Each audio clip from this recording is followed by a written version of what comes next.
Daily News say you're 21? She says, what made the Daily News say I'm 21? And this guy Friedman goes, misinformation. And the guy from the Daily News goes, supplied by whom?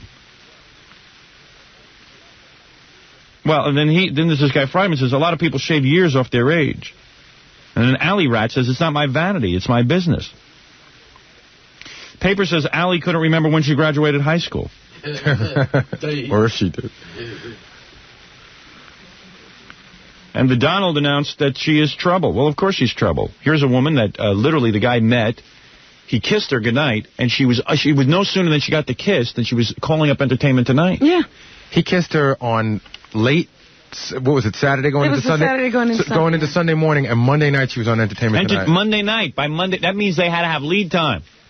That means no sooner did the kiss occur. Then she wasn't booking interviews. She had a publicist. He kissed her. She had a publicist by, like, Sunday night. Right, by Sunday night she had the publicist. That's wonderful. Next thing I know, she's booked on Geraldo. So anyway, so now the publicist, Mr. Friedman, calls up.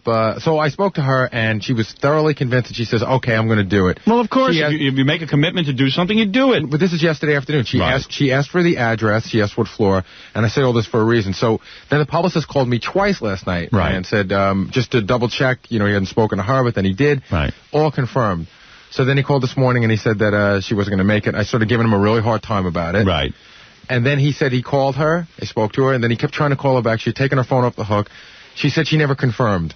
But of course it's in the paper today. Right. I didn't put that in there. They did. Right. The two of them are running around. They haven't a clue what to do. Well, let me tell you something. Let me tell you something. She will be nobody in 3 weeks. Well, this was her moment. This was her moment, and I'll tell you something. She could beg me from here till tomorrow. I won't publicize anything for her. I won't do anything for her, this Allie Rat. I'm not interested in her. Let her go on Geraldo. We'll see how she's treated. Well, she claims she's not going to do Geraldo. Good. She shouldn't do Geraldo because she should first figure out how old she is. It's hard to answer questions if you don't know how old you are. Sit down and try to figure out when you graduated from high school. Right. Why don't you do that today? Come up with a story. Well, her publicist said, that she's not publicity savvy, and she's trying to... It's not publicity savvy. If someone asks me when they graduate high school, I know how to answer that. I don't need to be public. All right. Very good. I'll bleep you off. I'll protect you. She's not savvy. Who cares if someone's savvy? I say, hey, when did you go to high school? She seemed to handle herself all right the other day when I saw her talking about her date. Yeah, she's pretty savvy. She even said to me that Trump has been going around saying some things about her that she's not happy about. She wants to set the record straight, and she was going to tell all. Right. Then the publicists want to know if we want to interview him. Interview the publicist? Yeah. Well, okay, very good. What a group. That's very professional. Very professional way of handling yourselves. Unbelievable. Believe me, to tell you the truth, to sit here with her for an hour and sit and listen to her drone on how she kissed Donald Trump, you want to know something? We're better off. Okay, sounds like one of those Ed McMahon deals. Yeah, quite frankly.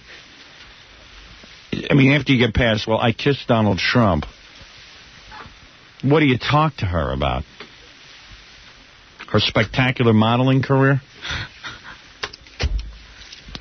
All right, Gary, believe me, who needs her? Let her go to hell. The day I need her is I'm in big trouble. My career's over when I need her. But I don't like this unprofessional way of handling oneself. Whenever I commit to doing a TV show, I do it. Mm-hmm. That's why I don't commit to doing anything. Because now I finally get smart. Yeah, this thing's stupid. When I have to go do it, I'm going to be miserable. Now, by the way, just so you know, I have a publication called Inside Radio here. And it turns out we are on in Baltimore. Somebody should have told us, don't you think? I think that someone should have made us aware of this. We would like to know where we're broadcasting. I'm thrilled that we're doing it. I just would have liked to have known. We could have had a big announcement. Yesterday we were on, I guess, all morning, huh? No, I don't know. I have no idea if we were on yesterday. Well, why would Bob say, good to hear you again? We hadn't been on yet. Maybe he means he heard that we were coming. Maybe they announced that we were coming on today. I don't know. Because I'm assuming we must have been on yesterday. Let's see. It says Stern debuts this morning. Tuesday, October 1st, 1991. Oh, okay. Stern debuts this morning on WJFK AM, Baltimore. See? Mm-hmm. I told you, I thought it was called WJFK AM. Infinity is rechristening the former WLIFA. Believe me, I wish my TV show ran like this, where I didn't have to know anything that was going on. We grow and we don't even feel it. Right. Our show on WJFK FM will be simulcast into... So, in other words, this is a simulcast of our simulcast. I don't understand that. It says here, they're simulcasting WJFK FM Washington. Oh, it's a total simulcast. The whole day will be simulcast, including Howard Stern and new afternoon hosts Don and Mike. Don and Mike. Oh, they call themselves by their first names. The audience is very familiar with them. Don and Mike. A new midday rock talk personality may be announced any day. Alex Bennett's name keeps surfacing. So I guess it'll be Howard Stern imitators all day on that station. All day long, yes. So in Washington now we'll have a station of Howard Stern imitators. Alex Bennett, the biggest Howard Stern imitator. His career was dead. He goes off to San Francisco, becomes Howard Stern. So what's he doing on the East Coast? Yeah. Alex Bennett, the Howard Stern imitator of all time. Old man, 50-some-odd years old, became Howard Stern. But he says, I stole from him. Okay. I remember what I used to listen to Alex Bennett when I was a little kid. I know exactly what Alex Bennett did. If I stole that, I would have ended up in San Francisco on a third-rate station. And Don and Mike, we all know what Don Geronimo was doing when we went to Washington, Robin. Oh, yeah. He was a top 40 disc jockey. And then about 5 or 6 years later, he woke up and decided, hey, I could do Howard Stern, too. Now Howard Stern's gone, I'll do him. Yeah, now there's a whole station of Howard Stern all day.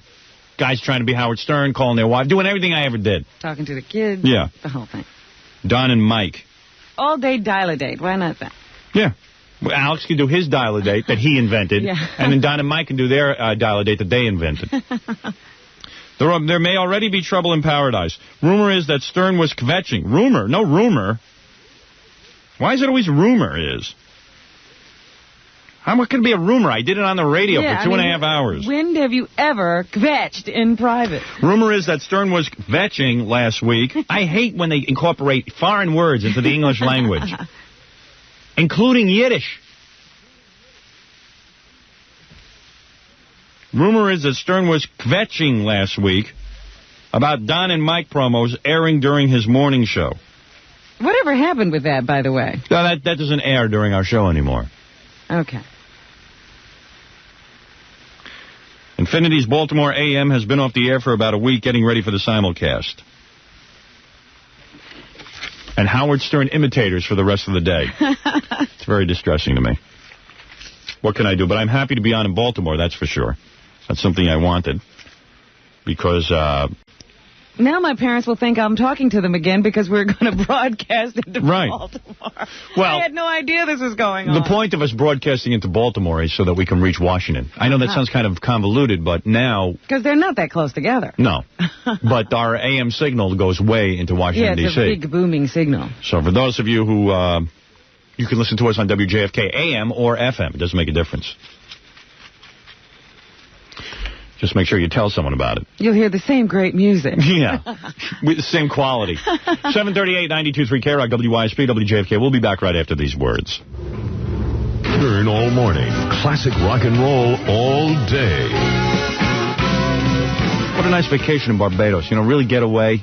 Nice weather, good food, and you get this too. This is an incredible offer. I'm telling you, this is a great hotel. Someone asked my wife the other day, is it really true what your husband says about Barbados? And I mean, they couldn't believe this deal. It's certainly in my price range. It's in everybody's price range. Listen Absolutely. to this. Until December 22nd, 1991, when two of you visit Marriott's Sam Lord Resort, one stays absolutely free. What's even better, the one who pays gets a remarkable low price of $99 a day. And from October 5th to October 31st, it's only $89 a day. $89 a day. Now, where can you stay? A beautiful place for that kind of money. And Fred, when you rent out in the Hamptons or Amagansett, what does it cost you for the summer? It's expensive. Okay, thanks. Marriott Sam Lord Resort features newly renovated guest rooms, a spectacular mile-long coral beach, breathtaking gardens to stroll in, and 7 lighted tennis courts. 1-800-223-6388. Call that number right now and get in on this incredible deal at Sam Lord's Resort in Barbados. 1-800-223-6388. Ask them about it, or call your travel professional. I am telling you, they will tell you about Sam Lord's Resort and tell you how beautiful it is. All right. Marriott Sam Lord Resort, a Barbados resort. I wish we had some time. Yeah. I'd go. My voice has gotten tremendously deep today. Did you notice? Don't you think? Do you think it's very pleasant for our debut into Baltimore? Well, you know, you've been pretty deep. Well, maybe yesterday you were kind of not deep. Yeah, today you're deep. I don't even know who we're at war with in Baltimore. Who's our competition? I haven't a clue what's going on there. Couldn't be very hard to be popular in Baltimore. I got to figure we're going to get some ratings there. Who could it be? Yeah. Which dingleberry zookeeper are we up against in Baltimore? We should do real well there without even trying. Even if we're lame, we'll do well there. Yeah, because the only thing I can remember is that guy who used to work with Ross Britton once went to Baltimore, didn't he? Oh, yeah. And failed. Right. Hey, but you know what I'm kind of curious about? Can you pick up the Baltimore station in... Let me get one of our Washington listeners on the phone. You're on the air. Hello? Hello? Washington. Hello? Hello, Washington? Hello? Hello, Washington? Hello? Howard. Yeah, you're on the air. Lower your radio. Okay, how you doing? Good morning. Every conversation starts out with lower your radio. Okay. I'm calling from Columbia, Maryland, which is right in between Baltimore and Washington. So can you pick up the AM? Yes. Do you pick it up better than the FM? Well, the closer you are to Baltimore, you can get the AM better than you can get the FM. So, I mean, from your house, can you pick up the FM? Yes, but you can pick up the AM better. So now will you listen on AM? Yes. Yeah, see? Mm-hmm. So we've done that as a service to our Maryland listeners. Okay. You know, screw Baltimore. And you know, I mean, as much as you know, Baltimore's okay. Yeah. We'll be #1 there in about tomorrow. Yeah. You really don't have any competition here because the AM #1 show in Baltimore in the morning time is it's the all news format. Right. Well, that's everywhere. Yeah. Right. And the FM would be WGRX, which is something like the classic rock station. All they play is just classic rock. But there's no morning personality in Baltimore? No, not really. What happened to that guy Johnny Walker? I don't know. What happened to him? Well, Johnny Walker used to be on this station, so if we're on in the morning, he obviously can't be there. Oh, you mean he was on this station that we're on? I thought he was like Mr. Popularity. That was years ago. I don't know what's happened to Johnny. And, you know, your TV show is, sometimes they show it at 11:30. Sometimes they show it at 12:30. Out of Washington or Baltimore? Out of, you can get the same television stations in Washington and Baltimore. Okay, so... Well, part of the thing with TVs is that it's got to be on at a consistent time. Even though nincompoops in Los Angeles who run our show finally moved it to midnight. It's been on midnight, 1, 11. They don't know when to put it on. Now, put it on and leave it. Of course, if you watch it on Channel 9, which is national, of course, you can watch it at 11 o'clock. If you have cable. It makes no sense to me how our TV show gets any ratings anywhere because the Channel 9 broadcasts it into a market, and then the local stations also broadcast it into the market. It's like it's run twice already. Yeah, it's the wackiest thing. It either. You know what it is? In Baltimore, it comes on 11:30. Or something. How do they work that with Arsenio? When Channel 9 runs Arsenio here in New York. Now, I hope someone has an answer for me. Don't guess. When Arsenio runs on Channel 9 in New York, doesn't it take away from Arsenio running in Washington on the local channel? No, because it's blocked, isn't it? Because, see, Arsenio comes on the local channel a half an hour after it comes on Channel 9. See, it comes on over here at 11:30. Right. On Channel 9, which is the local WUSA, the local Washington station. But if you get it on Channel 9, WWOR, then it will come on 11 o'clock. So it's like a half an hour. So Channel 9 gets a jump on it. Yeah. They come on at 11. You mean they don't block it out? And over here, they don't block it out. That's what I'm telling you. They don't block it out. I know they don't block it out. And over here it comes on 11:30. How does that all work? I don't understand at all. As I was saying, your television show comes on 11:30 here on... But the problem is they don't give you ratings for what goes on Channel 9 outside of New York because it's considered a cable station and there's no ratings for a cable station. So they'll only rate the station in the local market. Right, which makes no sense. Why doesn't... the show. Here's what I don't understand. The way they take TV ratings, the way I understood, I've never been asked to do TV ratings. My grandmother was once asked, and they had to fill out a diary and write down what they watched. All right? My grandmother was an immigrant and has no clue how to fill out the diary, so my father filled it out for her.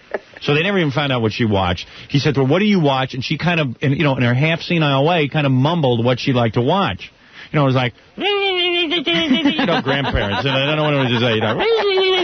And my father's trying to interpret what she watches. She doesn't remember half the crap she watches.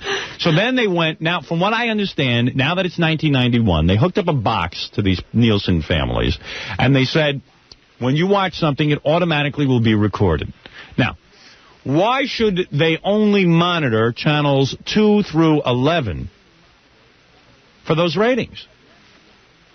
Why shouldn't it be whatever you watch gets into the ratings and they report it accurately?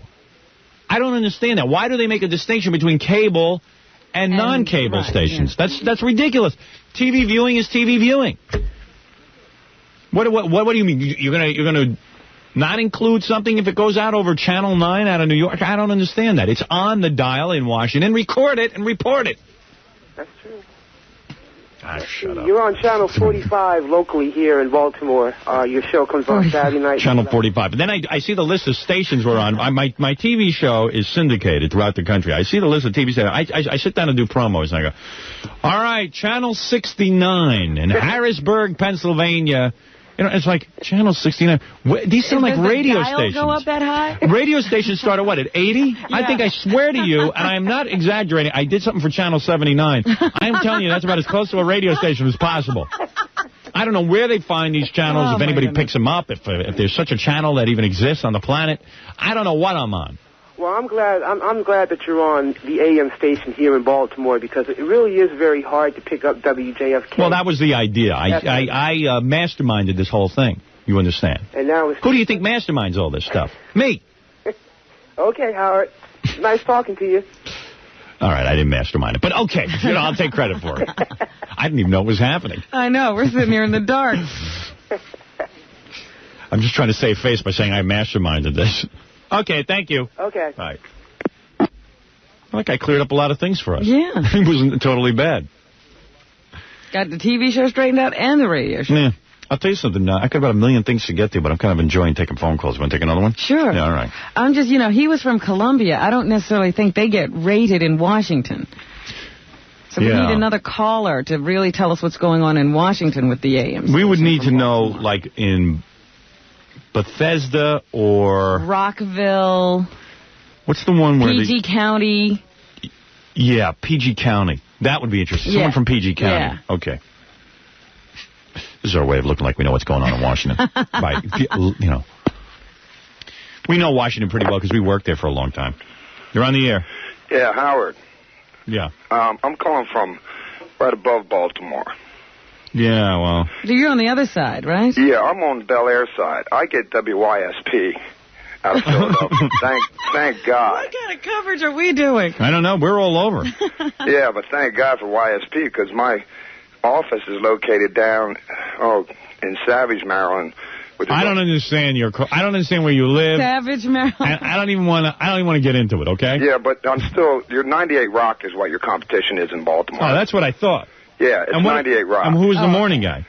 The morning guy is Chris Emery.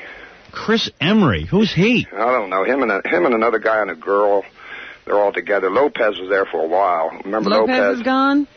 I don't think he's there anymore. No, I don't know how he Who's Lopez? Lopez was this news guy who was on 98 Rock. Exactly. Well, all I know is... star there. I don't know what's going on in Baltimore. I never heard of no guy, Chris Emery. And he's probably a Howard Stern imitator. Yeah, well, he's doing that gas thing and all that good stuff. Oh, yeah? What gas thing? When you leave your gas go. No, he's doing the farts and stuff? Yeah, right. He thinks that's really neat now. Yeah, well, those guys, none of them get fired. Now, I used to get fired for that. Remember, I remember the first time I actually farted on the air. And there was a big discussion. I believe I was suspended for 3 days. You were called into an office. Yeah. Was that real? Was the first thing we had to determine. Yeah, and then I said to myself, well, do I admit that it was real, or do I say it's fake? I said it was fake. Right. Meanwhile, it was real. Yeah. I took the microphone, put it up to my ass, and farted into it. I didn't have enough brains. It's okay to play a fart of someone else's, but not of mine. Yeah. Right. Directly into a microphone is bad. Well, that makes a lot of sense. You get into such weird discussions. Right. If you took a tape of somebody doing a fart thing, you would be okay. But if it was my gas, it was a different thing. That's right. All right. Well, where are you located on the AM dial? I'll just try to find you. I can't find you. 1300 on the AM dial. Yeah. 1300. Is it exactly 1300? Yes. Oh, okay. All right, thanks. All right, thank you, Howard. You see, we want to hear from a guy who's like more... In Washington. Yeah. Hello, you're on the air. Hi, Howard. How are you? Can't keep up with all these markets. A second ago, I was new in Los Angeles. Now I'm new in Baltimore. Howard, Yes. we get you really well in Northern Virginia. Yeah, well, that's because you get the FM really well in Northern Virginia. There's no problem there. Not to get off the subject, but did they get rid of Thomas Grooms? No. They got some lame-o named Don Pop doing the breaks in your show. No, Tom Grooms is back. There was some confusion as to whether or not he would be gone, but I understand he is not going to be gone. Hopefully. I love Tom Grooms. He's a good man. Yeah, he's great. He got a little carried away, but that's okay. He thought he was me for a second, but I like that kind of spunk. I hope they don't beat that spunk out of him. It's nice to have, it's refreshing to have somebody who's got a little energy running things over there. Hey, Howard. I don't know who Don Popo is, but you give me my Tom Grooms. Tom Grooms is the guy who runs our show in Washington, does a fine job. He better be there. He'd be a good guy to take Gary's place. Tom Grooms? Yeah. I've been thinking about it. I'm being serious. I've talked to him privately about it. Great. He will be Gary's replacement should anything go down between me and Gary. Excellent. Thank you. Okay, Thank you for that see you suggestion. later. Yes, you're thinking just like me. I don't know if I told you that, Robin. No, you never mentioned that to I've me. been considering Tom Grooms as a replacement for Gary. He's one of the candidates, that's correct. Not that Gary's going anywhere. What? Not that Gary's going anywhere. Well, we'll see about that. Yesterday I wanted to fire him. What did he do yesterday? I don't know. I don't even remember. It was during the show something happened. Oh. He isn't anticipating my every need. He's never anticipated your any need. What are you talking about? And today he screwed up Allie Cat. Supposed to have her on the air. Well, I got 2 calls from Los Angeles on the air at the same time. Who's that? I can't hear. Hello? Hello? Hello, is this Howard? No, this ain't Howard. I'm calling to talk to Howard. What is that? I'm calling to talk to Howard. Oh, well, I'm trying to talk to Howard myself. Is that right? They put us together, huh? Oh, I'll be doggone. Yeah. I can see what happens, and I woke up 3 hours later. Where you calling from? What? Where you calling from? I'm calling from California. Oh, so me too. Oh, wow. Where are you calling from in California? Downey, California, about 12 miles outside of L.A. Oh, I'm in North Hollywood. Oh, shit, yeah, right around the corner. Yeah. You say we hang up and try it again, huh? I don't know. Maybe we should just stick on here and see what happens. Okay, sounds good. Okay. Are you listening? I turned it down when I thought somebody picked it up. Oh, we're on the radio. Yeah, we're on the radio. Hey, you idiots. That's pretty low. I like hearing that. Yeah, that was fun. That was good. Say, I want to know if you're going to take requests for guests, Howard. Sure. Okay, I'd But like don't be a lame-o and say, I think you should have Sylvester Stallone on. No flake like that. No, I'd like to know if you could get Stevie Vai on again. Stephen Vai, the guitarist? Yeah, because before you... I found him to be rather dull. Well, he happened to mention you when he hosted Headbangers Ball a few months back. Well, dull in a good way. What's that? No, What? Steve Vai, the guitarist, is an intern at the station now. Oh, really? Yeah, his solo album didn't do all that well, so he decided to intern here. He's working for free, but I think eventually he'll get a job in radio. You think so? Yeah, assisting a disc jockey. Well, that's cool. Hey, when are you going to be out here? Because I need a job. I want to be on your show. Yeah, well... Well, why shouldn't I be? You know what it is? Most people who want a job with me want it because they think they're not going to have to do any work. Well, this is what I found on my TV show. Well, look, how many hours a day exactly do the people work for you? People like to work for me because they think I'm a fun guy. I'm not demanding. But in reality... In reality, there's no fun going on here. Uh-huh. Don't think it's all so glamorous. The only advantage is if you're single, you will get laid a lot. Even Gary, loser Gary, has gotten an incredible amount of women off of this show. And I mean it. I mean an incredible amount of good-looking women who would never look Quantity at him. and quality. Quantity and quality. And you know it to be true, Robin. Yes, unfortunately, I do. Well, no. He has banged 10% of the dialer dates that come on here. Girls who go, he takes them out on the date. Yeah. That he volunteers for, to take them out on dates. A lot of times the dates don't even show up, or if they do, they end up even just paying attention to Gary, because they think that he's got some kind of show business career going. And they don't realize, outside of me, there's no one in show business that'll hire Gary. You heard. Did you ever hear the tape of when Gary auditioned for MTV? No. You never heard that, did you? No, because you guys just started like a few months ago here. Would you like me to play that for you? Yeah, we want to hear what Gary one time tried to break away from me. All right. One time. You got a secret call from Steve Leeds. Didn't tell me about it. And he really thought he could be a BJ. He thought he could live without me. Because I guarantee you, Gary, you will, A, not get any girls after I dump you. B, you will never have a job in show business. And C, see what I mean. See what I mean. No offense. I just like everybody to understand. None taken. Okay. Why don't you go get your MTV tapes? I want to listen to that. I think Freddie went to go. I'm in the mood. Well, look, what happened with Vi on your show? I mean, like, did things go all right? Or? Things went fine. He did, but he didn't answer any questions. He's very tight-lipped. He wouldn't talk about anybody he'd ever worked with. You know, he's worked with a lot of famous people. Everybody's a great guy. He worked with David Lee Roth. David Lee Roth's a great guy. Why'd you break up? It was nothing. He's a great guy. I mean, who wants to hear that? I want to hear everyone's a great guy. If I want to hear that, I'll talk to Jackie Martling. Well, you read some of the things. What was that? You read some of the things that that Roth had to say regarding Vi. As a matter of fact, I was just talking to Listen, no offense to you. Nobody cares who Steve Vai is. And nobody cares what Roth said. And nobody cares what David Lee Roth said. Well, you got to remember that there are a lot of guitar players out this way that listen to you. Yes, I know that, but who cares? Well, okay, then screw it then. Forget it. Right. Now, what did you want, the other guy?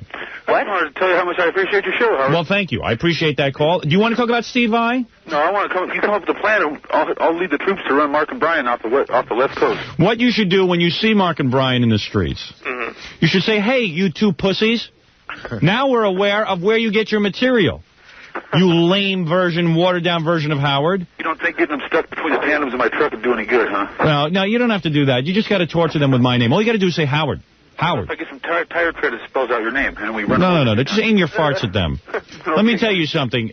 These two guys are losers, and they're going to lose their audience. Mark my words. Good, because they suck, major. Did you see their TV show? I saw parts of it. All right, well, then you decide. You decide what that is. It's a joke. It's a joke. Two guys hugging each other, doggy style. Like that Jacques Cousteau thing that they. Jacques Cousteau, right? I mean, heck, I'd rather watch Cousteau, who's like telling you something intelligent. What is that show that you watched? Jacques who? Jacques Cousteau, I guess. Jacques Cousteau? Yeah, there you go. Okay, I like that. Yeah. Now let me tell you, you're absolutely right. Jacques Cousteau goes down in a shark cage. What do I need to see that for? Exactly. What's like watch two guys hug each other? All right, very good. The ratings proved me out. Thank you. Yeah, you guys are doing real good. Right. Bye. Right. I'll play you Gary's MTV tapes. I want them to hear it in Los Angeles, Gary, and in Baltimore. I want people to know what it is when you leave me, what happens. Well, this isn't... Let's admit that you thought you were really going to get this. This was an opportunity. This wasn't me... This isn't what I would plan to do if I left you now. It's just Right. This was an opportunity that accidentally came my way. Once-in-a-lifetime thing. We'll be back right after these words.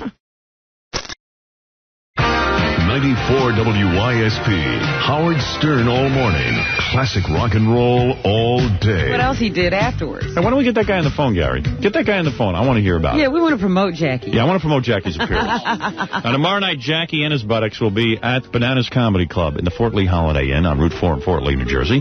For jokes and information, dial 516-922-WINE. Also, next Wednesday, October 9th, at Bananas Comedy Club in the Radisson Hotel in Poughkeepsie, New York. Go try and stump the joke man. It's going to be a good show.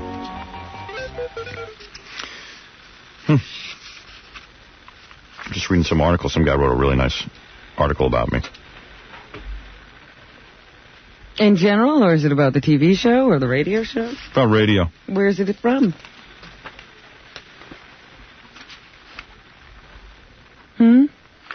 What? Where is it from? I'm trying to read. Oh, you. I don't know. It's something called Talkers. I never heard Talkers. It's about... Oh, that's that... it's a new magazine about talk show hosts. I think it's just a radio industry rag. Oh. It's a good article, nevertheless. It's about the West Coast reaction to us. Oh, really? Yeah. Well, you know that would interest me. Yeah. For the first few... I'm just wondering if Gary's going to get this guy on the phone that saw Jackie go to the bathroom out the window.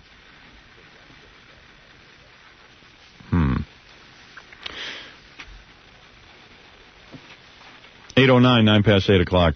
Coming up on the show, we're going to do some news for you. I got to play you some of these movie clips. Gary pulled out some of our favorite movie clips. I want to see if you can tell what movie they're from. Okay. Going to test me. Going to test me. you. In fact, Gary, you should bring in the ones that you just did recently. But you'll know them. I know you'll know them. Yeah. You don't think he knows a movie I don't know. Right, so. But it'll still be fun to listen to them. Because they're really funny. Plus, it's good for people to hear because they never know what to rent at the video store. This way we'll tell them. Yeah. You know. You know what I rented the other day? Alice, Woody Allen. I like that movie. Yeah, that was really good. Did that get a bad review or something? No, it was just very quiet. You know, I don't even know that it was in major release. I thought it was going to be some boring kind of talky thing because Woody Allen's been getting like Ingmar Bergman lately. Yeah, he gets into that serious mood every once in a while. This thing's wild. Just when you think it's getting serious, it gets weird. It's about this lady, Mia Farrow, of course. Boy, she's lucky she met up with him. She's even talking like him now. Mia Farrow talks like Woody Allen. Yeah, she's got that halting, hesitating. What? I don't understand. What are you saying? I don't understand. If I ever become an actor, that's what I'm going to do. I'm going to just pretend to be Woody Allen. What? I don't understand what you're saying. What are you saying? Well, I don't know. I don't know what you mean. You know what? Woody Allen should just put on a wig and play that part. Well, I noticed that a lot of times he doesn't cast himself as himself in the movies. Right. He'll cast Michael Caine or Martin But you hear him Landau, talking. and they talk like him at that point. What? And this time it was Mia's turn. And I'll tell you something, even John Hurt was talking like Woody Allen, and so was the lead character, the other male guy in the movie. That guy Joe. I don't know what his name. What is his name? Joe Bologna. Joe Montaigne. Okay. Montaigne, La Lena, Dutch Sylvania. That's his name, Joe Montaigne? I think that's how you say it. Yeah, and she falls in love with him. He's not even a good-looking guy. But Woody Allen probably did that because he didn't want Mia Farrow making love to too many good-looking guys. But Mia Farrow really lucked out because, I mean, look at all the roles she gets. Really good roles. Yeah, he even got her... Didn't she win... did she win an Academy Award or she was nominated? Yeah, I mean, you know, and she... That would never have happened. Believe me, if it wasn't for him, my guess would be that she'd just be doing commercials like Sally Struthers, looking for, with kids with flies around their head. Don't you want to adopt a child? You know, you might remember me from back in the 70s. I was on Peyton Place. Maybe that was the 60s. She did do Rosemary's Baby. Right. That was that's her one big deal. She probably weighed about 210 pounds now if it wasn't for Woody Allen.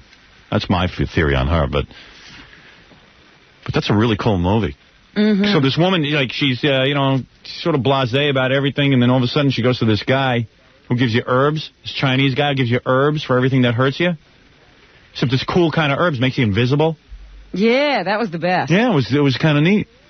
It took me by surprise. Now I'm watching some other movie that's pretty good. What? It's about this alien comes down to Earth, and his head explodes. It's called The Borrower. Really? And he's got to find a head that he can stick on his head. So this is interesting. Yeah, I know. It's kind of neat. It's by the same guy who wrote who made Henry Portrait of a Serial Killer. Yeah? Yeah. It's kind of neat. Well, not a lot of people know about Henry Portrait of a Serial Killer. I know. That's, to me, is one of the scariest movies I ever saw. It is the scariest movie I have ever seen. 50 times scarier than Freddy Krueger. But, it's pretty good, you know. You can see it's another low-budget thing from this guy, but it's kind of neat. He's a great filmmaker. Yeah. If the first one is any test. Because it's a pretty cool movie. The guy, there's a bunch of hillbillies. They see the guy land down from his rocket ship. So they go over, they get into a fight with him, and the guy's head explodes, so they figure they killed him. Uh-huh. So the guy walks over to check him, and even without his head, he grabs the guy's foot, rips off his head, and takes his head. It's pretty funny. Now I got to go home and watch this. Yeah, it's good. The Borrower. Never heard of such a thing. Well, it's not the kind of thing that pops up in real life. 813-92.3 K-Rock. Did you ever see the movie The Hidden? I think so, yeah. What's that about? That's the one where this alien presence inhabits people's bodies. It jumps out of one body into another. I think I've seen that. Oh, it's a great movie. What is it, Gary? I had to track him down. This is Jackie's friend Mike. Mike? Who was driving the car. All right. Supposedly that. Mike? Hello. You're on the radio. Hey, that's all right. Okay. Hey, Jackie, you maniac. What the hell did you do to me? Well, he didn't do anything to you. Well, Mike's finally able to talk about it. He's speechless. Oh, I see. He means about what did you do to me? About the actual incident. You know how they say that everybody gets their 1 minute of fame in life? Right. Well, this is like my 1 minute of fame. Well, Jackie's still waiting for his 1 minute of fame. Hey, so you're way ahead of him. How you doing, man? This is too much. So I got... Now, you and Jackie have not spoken in how long? Well, this is the funniest thing. The last time I saw Jackie in person was at his famous 4th of July party, which you showed up at. Yes. I think it was like 2 years ago. Wasn't it the worst? It was more like 5. Yeah, it's been a long time. Oh, God. I remember you were talking about his folks sitting there sort of like statues in the garden. Yeah, in the lawn chairs. Propped up in the lawn chairs. Hey, Jackie, go over and say hi to my mom and dad. I was like, right. You mean those two people who are just sort of, like, are they breathing? Yeah, are they real? Yeah, I mean, they just sat in the lawn chairs. But you would just sit in a lawn chair, too, if your son had urinated on you. Oh, man. Listen, you got to tell me exactly. His mom is nursing a nice bottle of rye in the back of his car, and Jackie throws his bottle of urine out the window and hits her in the face with it. Yeah, you think what he did to you was bad. Yeah. Well, see, that was natural for Jackie. He didn't know what a bathroom was. Well, Jackie is the life of the party. And then afterwards, he's always like, when people are disgusted with him, he goes, nobody has any fun. It's a party. So it's like something's wrong with everyone else. Yeah. When he was throwing everyone in the pool and certain people were dressed nicely, they didn't want to be in the pool. Hey, man, what do they expect? No, they don't expect some nut. Things don't change, do they, Mike? I'll tell you. All right, but Jackie does it with an anger. He wants to get back at people. Yes. So, okay, so you know what I mean, Mike? I know exactly what you mean. Okay, so anyway, Jackie thinks this guy's kidding, but he's not. Hey, so anyway, you're driving in your car, right? Yeah. And I guess what there was a competing high school filled some high school students from another high school, and Jackie wanted to do something rude to them. You see, it's more complicated. Mooning and sticking his ass out the window was like a very natural thing, and I thought that's all he told you. But he really told you what else he did, right? He did a harvest moon. Evidently, I never heard of this. Now, that's a harvest moon. I didn't even know it had a name. So you can verify that you were driving along in this car, and what Jackie pulled is, he says, hey, I'm going to moon, and I'm going to take a dump in the road? No, he just made, like, sort of that face that you make sometimes. Oh, so you're looking at the face. I'm looking at him driving. So in other words... And I had no idea what he was doing. Oh. But he just let it go. Oh, and the only thing I remember is when we were driving along, some lady yelled out, hey, Baldy, with the cigar in your mouth, stick your head back there. Oh, no, but seriously, you mean, so he did this, and then you didn't believe it, and then Jackie wiped himself on your windshield. Yes, that was Jackie's signature. That meant that he really did it. And well, that's unbelievable to me. I'm going to be sick. I'm going to be ill. Oh, yeah. That's my man. Well, you've outdone yourself. Well, and you. I love. He's a beautiful person, but he's pretty disgusting. He's a sick man. He is a sick man. All right. Well, listen. Thank you for verifying that. Well, very happy to do it. Oh, Mike. Very good. Thank you, Mike. Okay, Howard. Nice talking to you. Very good. Bye-bye. Bye. There's Mike, Jackie's friend. No, he told me about this. We were driving together, and we're in the car, and he starts telling me about it, and I go, of course, the wheels are going in my head, and I'm already writing it down to talk about it with you on the air. Yeah. And then he sees already that He realized that I'm going to be talking about this. All of a sudden, that light bulb came on. He goes, well, I told you about this a long time ago. He always tries to palm it off as something you knew already. Yeah, not that big a deal. And I go, Jackie, you told me about this, and I wouldn't respond in some unusual manner? Come on. Then he denied it, and then finally we tracked down the guy. And I guess there's no denying it, huh? And today in the office, we'll tell us stories about that guy. Yeah, Jackie claims he's got a lot of dirt on Wild stories on that guy. Well, okay, that's his business. Jackie's new thing is pretty funny, though. He tells these stories, and they're so outrageous. Yeah. And then he'll tell you another one, and you get outraged by it, and then he tells you that he's just making it up to see if he can get you outraged. I see. Okay.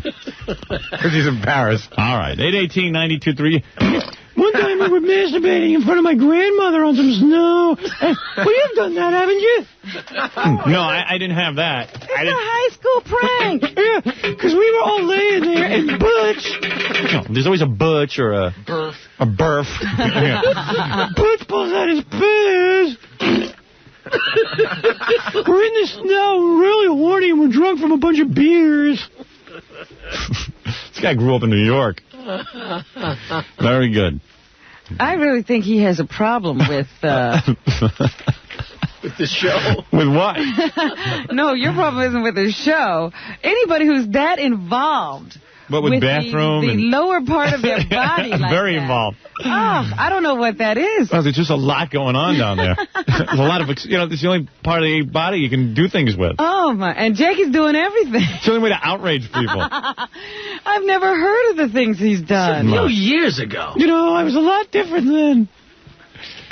But still, it was only a couple of years ago that you anointed Tony O. You're just in there. Yeah, right. It's a few years ago. It was a few short years ago when Jackie was eating ribs and stuck his finger in Antonio's buttocks. As a joke. That went too far for me. And then, with the same hand, continued eating his ribs. He eat ribs like it was nothing. Hey, he's a good guy. What's the big deal? He looks clean. He's a married guy. What's the difference? You're so full. I'm not holding the rib with that finger. I'm using the other fingers. Oh. I just wouldn't want to smell Tony O in my hands and he'd be eating ribs at the same time. All right, it's 8:20. We'll be back right after these words. You know what? You got those movie clips? All right, why don't you get those, and then we'll do some news, and we got a bunch of other things to do. We'll be back right after these words. 94 WYSP is everywhere. 94 WYSP. Howard Stern all morning. Classic rock and roll all day.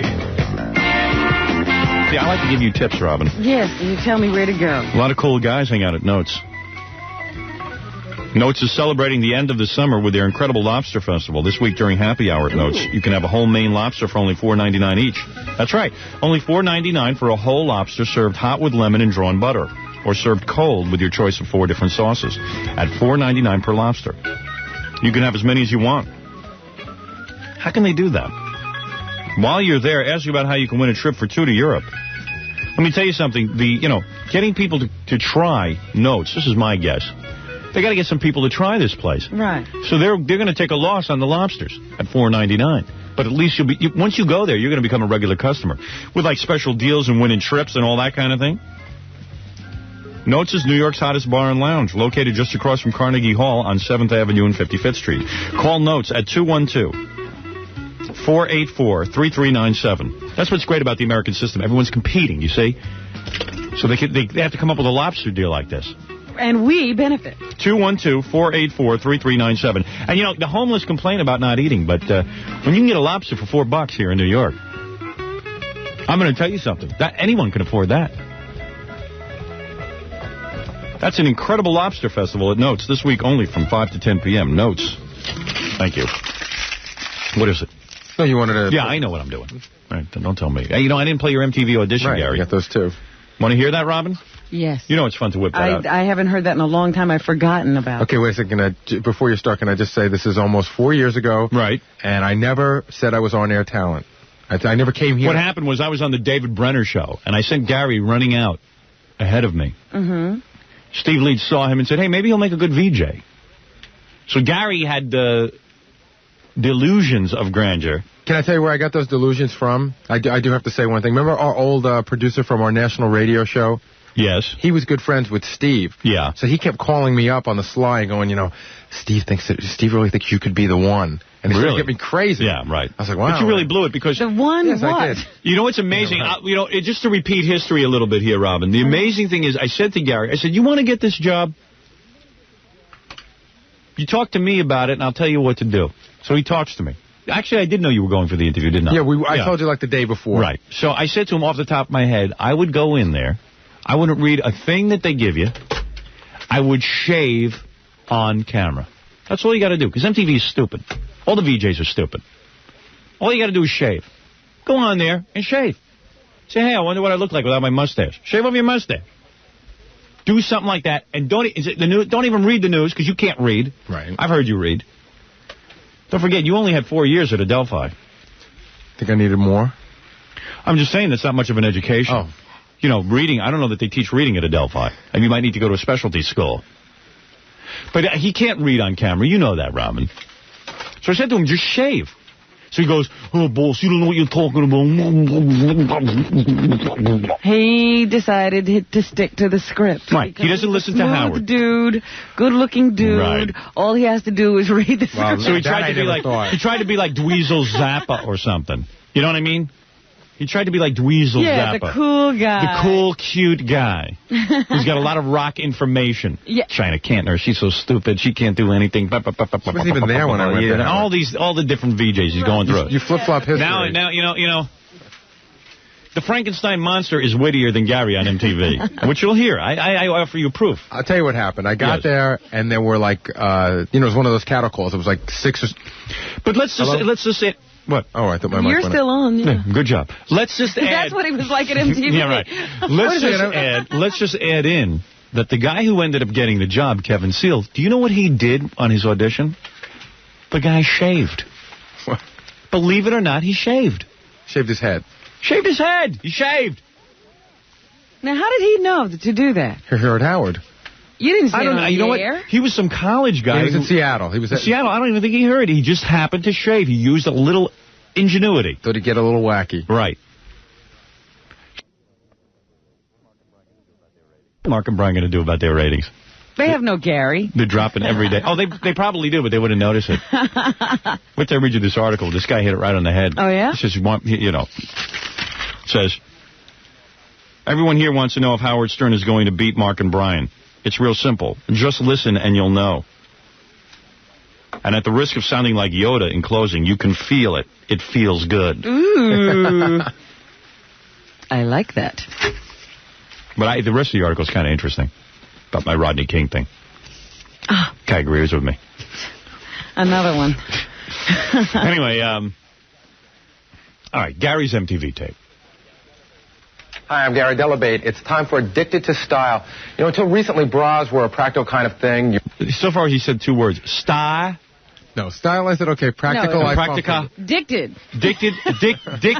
to style. Practica. Wait, we're not going to go over this word by word, are we? Wasn't that Practo? Practo. I wish I had this on real so I could back up and hear Practo. All right. See, I'd forgotten how good these are. Yeah, these are great. Me too. Ha. Gary Delabate. Delabate. According to you guys, this is God Delabate. Wait a second.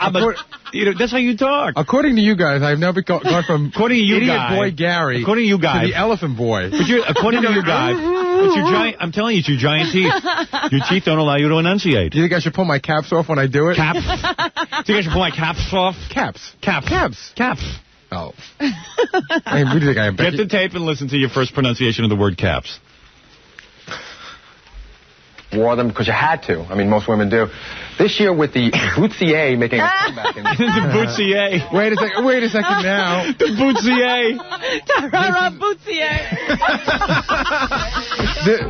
This is before the Bustier was very popular, and even you, there was no pronunciation. Oh, even I now. Now I'm involved in this. I'll tell you one thing. If I was auditioning for something, I'd find out how to say Bustier. When I have sex with my girlfriend, you're involved. Right. You're involved in every aspect of my life. Right. Boutier. Bootsier. La la la Bootsier. La la la Bootsier. Bootsier. You know what I would do? If I was auditioning, I didn't know a word. I'd say, you know what? There's a word here I don't know. Anybody know what the Bootsier is? Anybody know what the Bootsier is? Who the hell's wearing this? Something. Oh, no, but you're the cool guy. You had to be the cool VJ. He thought he was going to be the new cool VJ. I took a tack and it was wrong. Mr. Slick. And you should seen what he was wearing. I had 2 roads and I chose the wrong one, okay? I admit that. You dress worse than John Norris. That's impossible. No, yes. Gautier. Anybody ever hear of these words? I mean, I know no... I'll replay this so we can hear it all through. Yeah, because he's got John Paul Gaultier's John Paul Gaultier. Didn't I just Gaultier. Didn't I just say what you told me to say? He said... Shh. Oh, sorry. Women who wear these things, well, they're designing bra dresses, and brassieres are downright fashionable. A bra show was recently held at the Tunnel, which is like this kind of hip New York nightclub, featuring all shapes and sizes, and this was called the J.C. Penney bra. The designer took a strapless bra, glued pennies to each cup, very similar to what Madonna wears in Open Your Heart. The Carmen Miranda fantasy was plastered with plastic fruit, and last but not least, Grace Jones donated her own personal bra made from black organza. Has anyone ever had a Carmen Miranda fantasy?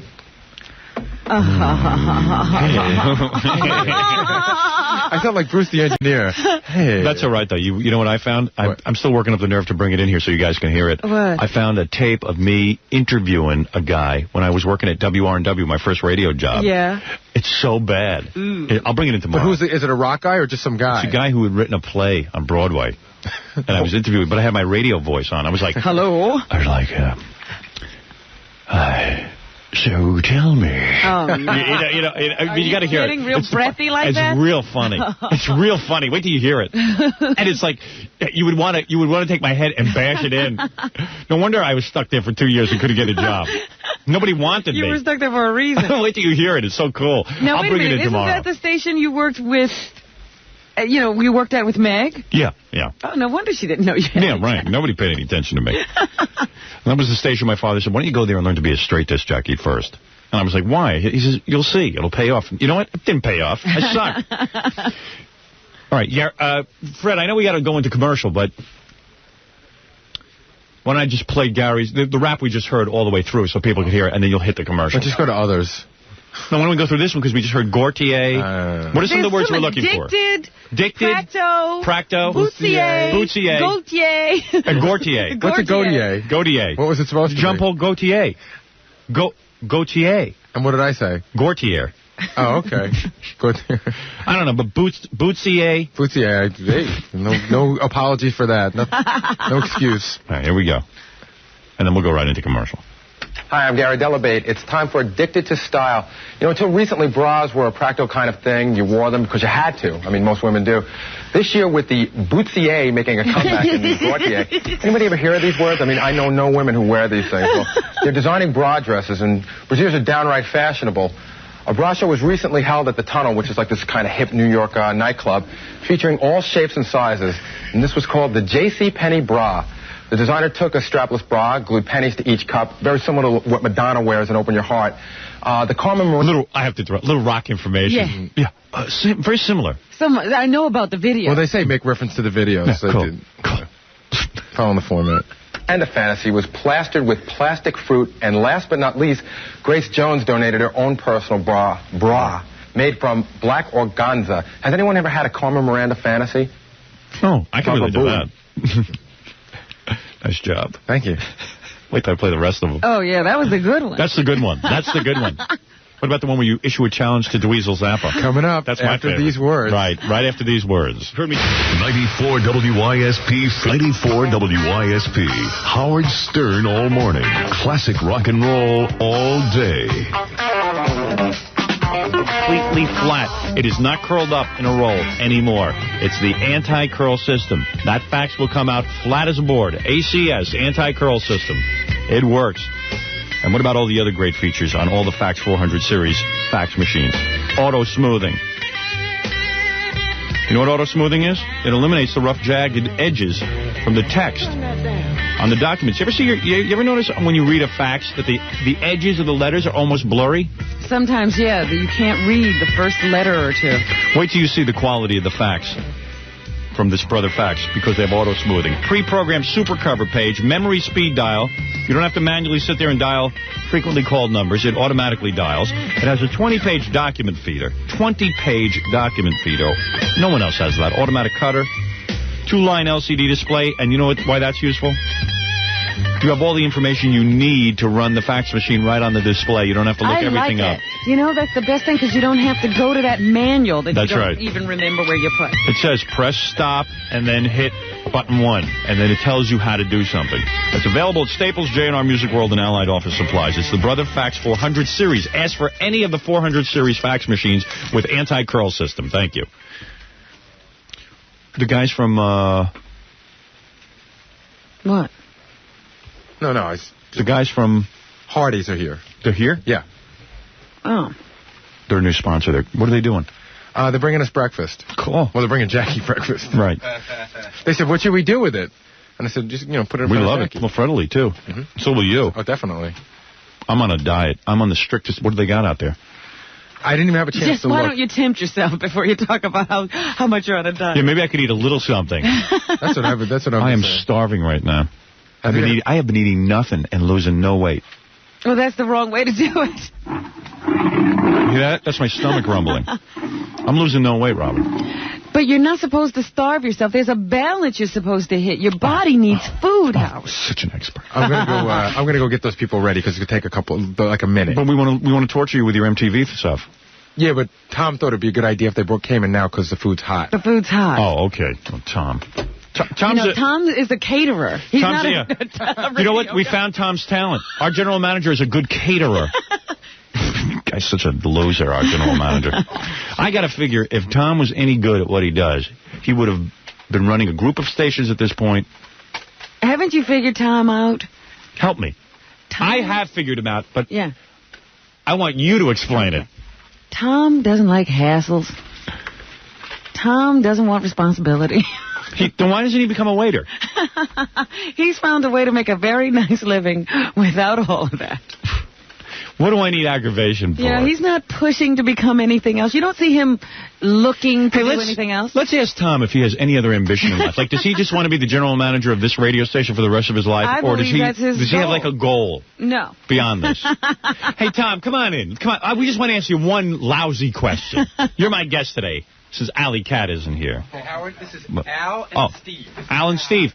Now, here's guys with ambition. Steve. Guys from Hardee's who make good food for good people. I like that. I like Hardee's. Hey, Howard. How you doing? Nice to see you. Nice to see you. Nice to see you guys. All right. You might tempt me with a little of that Hardee's food, I'll tell you that. Can you smell it already? What's that, juice? Hey, I got to ask Tom, our general manager, one question, though. After we eat with you guys. I can't forget that, okay, Robin? When we're done with the guys from Hardee's. It's good to have you guys with us. What do you guys got to eat? What would you like? We got some biscuits. Oh, yeah, let me see those. Some pancakes. Biscuits are on my diet. Pancakes? Oh, you're making this tough. These are good. Made from scratch biscuits. Hardee's got great breakfast, huh? Oh, terrific.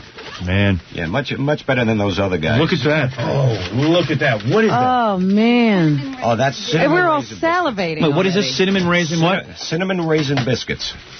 Wow, cinnamon raisin biscuits. I want to eat this so bad. Jackie, come here. What is that? Hey, Gary, what is that? Don't give anything to Jackie, that animal. Oh, my goodness. No. What is that? Same thing. Oh, they look wonderful. You serve these at Hardee's? Oh, yeah. I didn't know that. Well, actually, Roy Rogers stores are now carrying the Hardee's breakfast. Really? Yes. Oh, is that right? Yeah. So at all Roy Rogers, I can get a Hardee's breakfast. Right, exactly. Most of them. Most of them starting tomorrow. No kidding. Come here, Jackie. Starting tomorrow? Hey, Gary, let me see. Starting tomorrow. What else do they have? Let me see somebody eat this. I want to take a bite. Freddie's already eating the cinnamon. How is that, Fred? It's incredible. It's good, isn't it? I can tell from the smell of it. Oh, yeah. See, here's a good breakfast. All right, we got Hardee's ham biscuits. We got Canadian bacon biscuits. We got sausage and egg biscuits. Oh. All kinds of good biscuits at Roy Rogers. What else is in there? Best egg. Hey, Jackie, a little punk. You eating all that? Yeah, here's a sausage and egg biscuit. But you know what? Sausage and egg for Jackie. Wow. You got sausage. Repeat those again. Sausage and egg. Sausage and egg, ham, Canadian bacon. Wow. Let me see sausage and egg. Well, that's good stuff. Let me see that. Let me see you eat it. Let me see what's in there. Yeah, we eat vicariously through other people. I sit and watch what Jackie eats all day. What are you eating there, Jackie? Sausage and egg. How is it? Perfect. We could tell. These biscuits are really good. Really? You're eating biscuits? I took a bite. Oh. We heard you're a baked potato fan. Hey, can you see those pancakes for a second? I just want to see these them. are Hardee's pancakes at Roy Rogers, which Consumer Reports said were the healthiest breakfast. Well, maybe I'll try those. Too late. All right, I'll give you mine. Wait, one Lots second. of good fiber and carbohydrates. Let me see. What do they look like? Howard, some syrup with those? Hardee's syrup? Oh, Jesus Christ. Excellent. Excellent. You know what you're like? You're like when a beautiful woman comes into my studio. My wife doesn't let me be with her. Yeah, right. You want some syrup? I've been trying to lose weight, guys, and I'm going to tell you something. I'm starving myself. I can't lose. These pancakes are Are you running? Yeah. You are every day? Yeah. I'm running from my TV show. Pancakes are excellent. Good. We're glad. All right, Robin, I'll give you a pancake. Robin, you want What do a I have biscuit? to do for it? Take off your top. You don't have to do anything for it. All you have to do is go to Roy Rogers and get the Hardee's breakfast. That's right. Simple as that. It's excellent, guys. Terrific. I'm proud to have you on the air. It's excellent breakfast. Thank you. Right, great to be here. Glad you like it. Loosen up with the orange juice, you guys. Yeah, we got plenty of OJ. Let's see what's going on there. Jackie's, we've lost him. Yeah. He's crazy. This guy's dizzy. He's crazy. And you know what? Jackie's real lethargic this morning, hasn't been smiling, hasn't written one joke. And I'm going to tell you something. Now maybe you'll do something. Yeah, maybe we'll have a little energy for the show. Yeah, maybe here. All right, we got a couple bacon and egg biscuits from Roy Rogers. That's it. Go on Gary, over. Okay. Gary? I see hands up. Let me see you take a bite of that bacon and egg. Oh, if I could eat that. Let me see that. How is that? All right, How is Gary. that? Baba Booey. Gary likes a bacon and egg. Very good. It sounds good. All right, listen. This stuff's too tempting. I want it all out of the studio. Wow, it's great stuff. Hey, good to have you guys on the air. Hey, thank you. Thanks for having us. Did you guys say your names? Alan Orlick. And Steve Kennedy. All right, and who is this? Marion Barcelona. Very lovely. What do you do for the Hardee's organization? I buy the commercial airtime. Oh, then you come up. Then we love you best come of over all. here. I love you better than these two guys. No, it's really great stuff. We love the breakfast. They're great. Good. Thank you. Thank for sharing you. that with us. Hey, thanks. Great. Thanks, Phil. Gary, wipe the egg and bacon out of your mustache, my friend. We have the woman here who buys time and the two gentlemen from Hardee's. What's the matter with you? Great seeing you guys. Nice meeting you. Thank you. Nice meeting you. Nice meeting you. We're with Bumblebee and Nathan. That's called the business schmooze. Those guys meeting each other and doing all that. Yeah. That's called the client meeting. Thanks, guys. That's right. Yeah. You just took one live on the air. Now I don't have to meet with you guys outside of here. Take care of that. Listen, oh, wow. Get these biscuits away from me. I'm eating them. I know, because those look these are really incredible. Good. Really you will good food. never be able to keep away from those if they stay there. I recommend you stop at a Roy Rogers and pick up a Hardee's breakfast. Yeah. All right, the bacon and pancakes right here, because I'm going to eat them all. Let me try it. I'll put these out for the K-Rock vultures. Yeah. Where's Tom Chisano, my general manager? Oh, you need him? Well, just tell him that I want to ask him what his ambition is after he leaves K-Rock. I mean, there's got to be a time in his life. That would be retirement. Oh, you think that's going to be retirement? You think that's when he just goes off? Right. No, I mean, it seems to me that there must be some entrepreneurial There spirit. is nothing burning in Tom. Nothing. I mean, there's no desire to move on after this. There's nothing going on. He wants to run this station and then retire. That's right. Okay. There he is. Tom, I have one quick question. I don't mean it as an insult. If your answer, whatever your answer is, just be honest. There are no right or wrong There's answers. no right or wrong answer. Thank you. Thank you very much. That's right. Right. Tom. Howard. In other words, how old? Howard, what? Nice shirt. Thank you. How old are you? 44. 44 years old. What is your long-range plan for your career? I mean, I never asked you this. Well, I mean, your ambition besides Little League coach. Go ahead. Of course, we'd hate to lose you, Tom. Yeah. I know that if you left a station, I would be very upset. It would be a great loss. Very nice. I probably would follow you out of here because I feel... For at least 30 seconds. Well, no, you are the spiritual leader of the station. Thank you. All right? Thank you. Who said God was dead? So the point is, is there a long-range plan of any kind to run a group of stations or what is your, in other words, what is your career fantasy? Yeah, it's been a while since we've been I've here, never wished that and the you radio haven't... was a TV show, but Right. I really wish there was a camera on you while you were asking that question. Well, I don't want to be insulting here. I want to say, wait a second, there's nothing wrong. But we have been here quite a while. Yeah, we have been here There usually, hasn't been a change. But if you know what I'm saying, it's unusual to see a general manager stay at a station this long. I know that I've worked in radio for many years, and for example, you see them go and come and take other offers. Always doing something. The general manager of my station, NBC, then became a group head of something. And, you know what I'm saying? I'm saying, do you have any fantasies in your career of doing anything? Howard, Beside this, I mean. Howard, as long as you're here, this is where I want to be. You want to be here. As long as you're and your here. career goal is to work here and then retire eventually when you're 65 or something, and that would be it. Stay at K-Rock, and then that's it. I'd like to work as long as I'm healthy and able to work. But, I mean, who knows? Just right here. I mean, maybe. Mm-hmm. But you're not planning any moves. You're not planning any moves? In other words, like maybe in 5 years, or ownership of a station, or running a group of stations, or...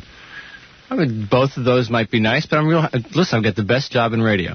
All right. Okay, that's just what I want to know. It looks like you were right. He will be here. All right. That's it? Well, that's called statically mobile. That's what they call it. Statically mobile? Yes, that's right. I haven't. This is a new phrase. That means you're going nowhere fast. Okay? Put it in simple language. That's all I wanted to know. So, for example, now we're on 5 cities. Right, congratulations. Thank you. I didn't even know about it. I didn't. I had no idea. No, we didn't even know. Think you hope to maybe manage many different radio stations or anything like that? Yeah. Okay. Yeah. All right. Okay. That's all I wanted to know. Okay. All right. Thank How's you, the Tom. food, Jackie? Oh, very good. I'm dying. Pancakes good, Fred? Terrific. Yeah, that's good. That's the Hardee's. I would love to just eat every one of those. I know. I'm glad I wasn't in the room. That's tough.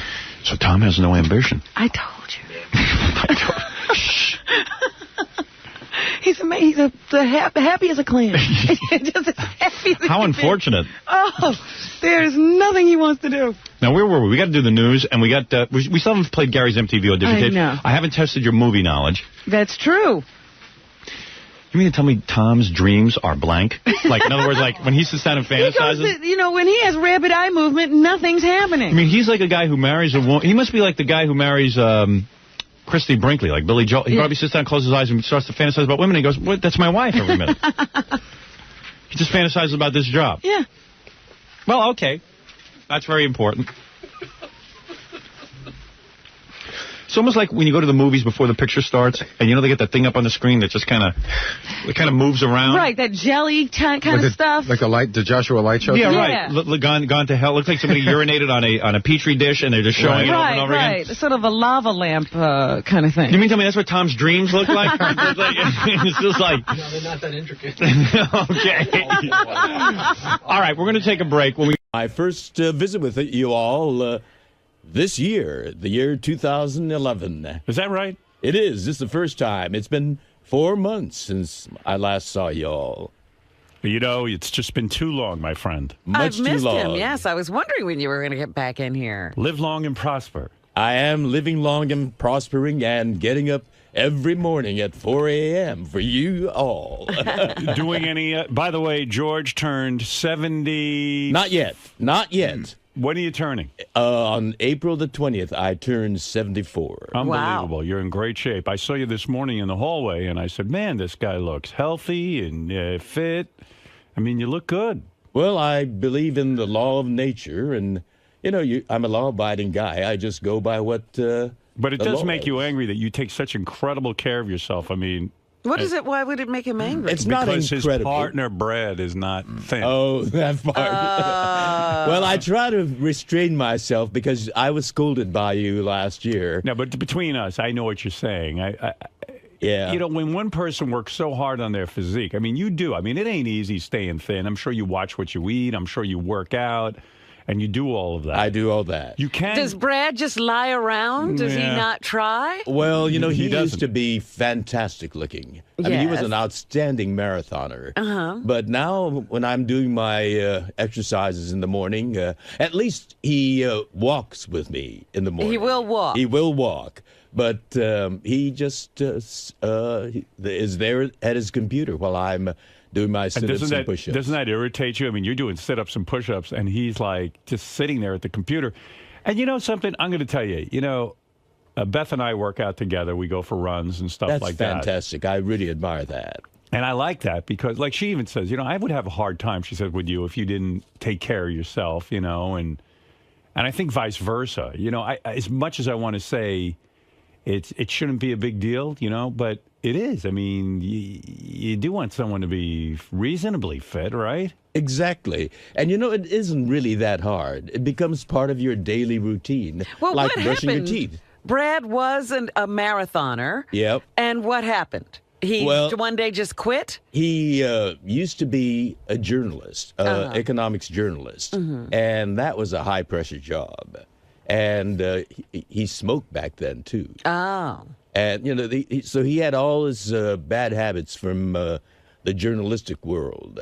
And it eventually caught up with him. He became my manager, and he didn't have to have those pressures. So when you guys are naked and you see him, he's pudgy, and you want to see him ripped. Exactly. At least thin. I use a lot of imagination when I'm with Do you turn off the lights? Do you put the lights down low? No, because I'm a visual as well as tactile guy. Yeah, but do you ever go like, you know what, okay, Brad's a heavy guy, so what I'll do is I'll turn the lights down low, or maybe what I could do is just stare at a certain part of him so that I don't see how fat he is. Well, I try to, we wrestle, as you know. Right. Yes. And I search for the musculature. Did I say it right? Musculature? When you say you search for the musculature, what does that involve? In other words, what do you do? I mean, what do you mean you search? Squeezing him real tight. To feel the muscles, to get through the fat to the muscle? Right. Oh, dear. Poor you. Musculature. No, that's good exercise. How long did he stay good for? After, like, you were in a committed relationship with him? We were together for about, it's gradual, but I noticed it's getting a little bit pudgier after about 10 years. After 10 years. That's usually, that's when it happens. And how long have they been together now? Oh. We've been together. We're 24 years now. Next year will be our silver anniversary. Wow. Very nice. Very nice. Well, would you, I know at this point in your life, I guess you couldn't imagine, but do you think you'd ever leave Brad because he's so out of shape? No. Do you think you're ever tempted to cheat? I've been tempted many times. Right. But, when you really love someone, you think of hurting him. Yeah, and don't you think that, like, I bet you when you go to, like, a Star Trek convention or something, and there's just some, good-looking gay dude there, I bet you, like, in a way, they would love to get you in bed because, you're the prize over at those Star Trek conventions. Is that where you mostly get? Trophy star. Is that where you get, is that where you get proposition mostly? On those cruises? No, not just there. There are... and these guys innuendos handed to me and these guys in are bars. Young. And these guys are young. They're young. Yeah. What is the line? What do they say? Hi, sugar tits. Oh, sugar tits. You are mine. You know what it is, though? I mean, they see you. You're an older guy. You're successful. They're looking for a sugar daddy. And you're in good shape. Well, that's always in the back of my mind, the sugar daddy part. Well, like I always say, there's nothing sadder than an old queen. Exactly. But, you don't play that part of old queen. I mean, you're spry, you know what I mean? These guys could get into it. But I want to know, like, what are the innuendos? What is the little thing they drop? A load. Tactile little things, Like they touch you? Yes. Ah. And,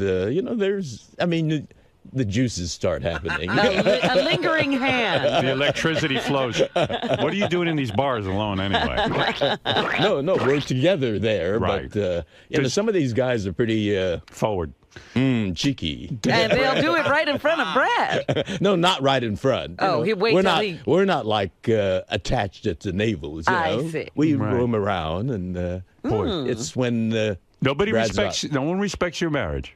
It's terrible. Isn't that terrible? Yeah. We defend. They call it in defense of marriage, that law. Yes. Well, we defend our marriage, and those people that are so-called married, they need to start defending theirs and not poking their nose Never mind that. others. Do you constantly say to the guys in the bar and stuff when they hit on you? Do you say like Are you constantly saying, I can't, I'm married? Like, do you find yourself saying that? It's not constant. You're creating an image where I'm being constantly promised. He's barraged. But when it has happened, do you just say, look, I'm married and I can't mess around with you? I show them my Navajo ring. Right. Look at my Navajo. Brad's from Arizona, so that's why we got this Navajo artisan to design our ring. Right. Are they ever so bold as like to follow you to the men's room or anything? Oh yeah. Oh boy. Squeeze that big penis. Wow. Well. You do have to defend your marriage. Let me tell you all, I am now working on a Nickelodeon show. Yes. It's called Super Ninjas. It's aimed at teenage males. Oh, boy. Perfect. A whole new generation of fans. Right. And so this discussion we just had is all Oh, well, we're on Sirius, aren't we? Yeah. Good. Well, that's the point. I mean, that's what's so beautiful about Sirius. Isn't it wonderful? You can have an X-rated conversation and know that these young boys, these impressionable boys, aren't listening to it. I mean, the parents have control over That's who can, right. It's a pay service. But ninjas are everywhere. Yeah. So how's that going? How's the career going? I'm having a lot of fun. You do any Star Trek cruises recently? No, because I've been working on this series since January. How's the bed bug situation? Did you straighten it out? Well, we arrived last night, and we slept in that bed, and I think the beagle did its job. Yeah, good. I'm not scratching at all. Excellent. No bites. Thank God. So you've had to check that again by the dogs and everything? No. We haven't had it checked out. I just am not scratching. Good. Okay, so that's good. Maybe you killed off all your bed bugs. Also, a lot of people, I was kind of following this when Gilbert Gottfried made his comments about Japan. I know, I know on Twitter you followed. Are you actually tweeting yourself, or is someone helping you with it? I mean, I know they're your thoughts, but do you actually physically take the phone and start to tweet? No. I stockpile a lot of them. The timely, topical ones I do immediately. I have a feeling, now this is just my feeling from reading you, I think Brad is doing some of the tweeting. Well, no, the content I put together. Right. Some of it doesn't feel, if I can be honest, some of it doesn't feel like it's your words. It feels more like Brad's words. Am I getting warm on this? Yes, you are. Okay. You are. That's what I thought. Some of it is not George Takei. No, the 99%. I knew it. I fucking write. knew it. What does Brad write? Because when you read George's tweets, I can't even give you an example because I don't sit and memorize these tweets. But sometimes I just know it's not George. Okay. I just What know. is it that you smell? I smell Brad and his balls. I mean, I smell Brad, and I knew you have good nostrils, I must say. I wasn't the only one to point this out. Other people have said to me, "We think some of these comments are Brad's comments, not George's." But I mean, because we know you. We know you from being on the show now, and we can smell out a rat, so to speak. No, he's a mouse. I heard I was getting yelled at on Twitter. I didn't tweet all weekend. I kind of forgot about it, honestly. I just was busy and not doing my thing. But I'll tell you, I don't know if you get this, George, but then when I go on there, I say, okay, well, since I haven't been on in a while, I'll tweet 5 or 6 or 7 things. Yeah, right. And I get yelled at for tweeting too much. Oh, no, I got yelled at yesterday, Stockpile them and dole them out in little dribs and drabs so that there's some consistency. Yeah, but I actually just go on and spontaneously. I'll answer the fans' questions and things like that because I think it's kind of fun. But as soon as I do 7 in a row or 6 in a row, I begin to get yelled at. Don't do them all in a row. I see. Why is that? Well, that way you cover more span of time. But people want, I don't understand. But it's also immediate and it's a conversation that way. Yeah, there are topical ones that you have to do immediately, like when the calamities, series of calamities happened in Japan. You want to keep on top of that. So were you mad at Gilbert for all his Japanese they seemed we all know Gilbert, don't we? Yeah. I mean, that's a shtick, and that's Gilbert. Right. And I thought it was ludicrous that he got fired from his job with Affleck, considering the fact that when they hired him, he's been doing all that shit all along. But you know what? Affleck, a good percentage of Affleck 75% of their business is in Japan. But so, I mean, they hired this guy knowing he's a lunatic and that he does really filthy material. I mean, ridiculous. He uses the N-word. With the Jews. He's always offensive. That's a shtick. Right. So, and all of a sudden to say, well, over the Japanese tsunami and earthquake, we'll fire this one guy. thing. I keep hearing tsunami, but do you see it printed? There's a T in front. Tsunami. It drives me up the wall. You every want time us to I say hear it. tsunami? Well, that's the word. Now, let's hear you and say it. there are some journalists that are saying tsunami. Yeah. Tsunami. That's the way it's supposed to be. Let me hear you say it. Say it again. Tsunami. Tsunami. Yeah, there's a T Tsunami. there. And I keep hearing, Is that the journalists tragedy for you that people are not saying tsunami? Well, that's a minor one. Sure. But it drives me up the wall when I hear tsunami. Hey, by the way, I do want to wish Richard Christie a happy birthday. It was his birthday on Friday. Oh, happy birthday. I heard, were you invited to Richard Christie's wedding? We have been. Are you going? We are going to be able to because we're doing a workshop of allegiance at exactly that time. So it worked out wonderfully. Someone told me Richard was going to ask you to marry him.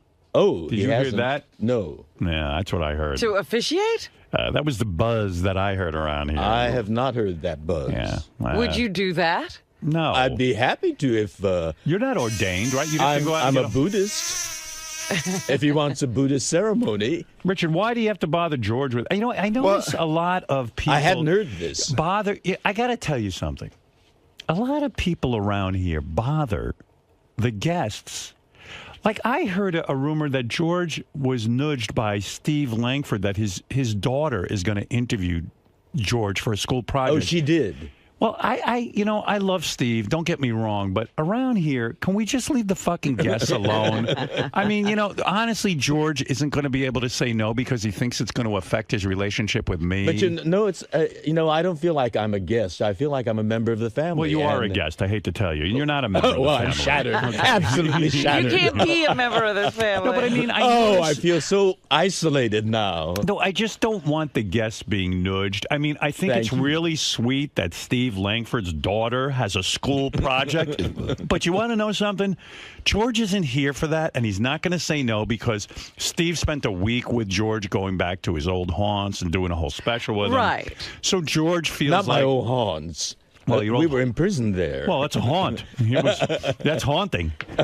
Yeah, they went. They did a whole Japanese internment special and all of that. No, they're not Japanese internment camps.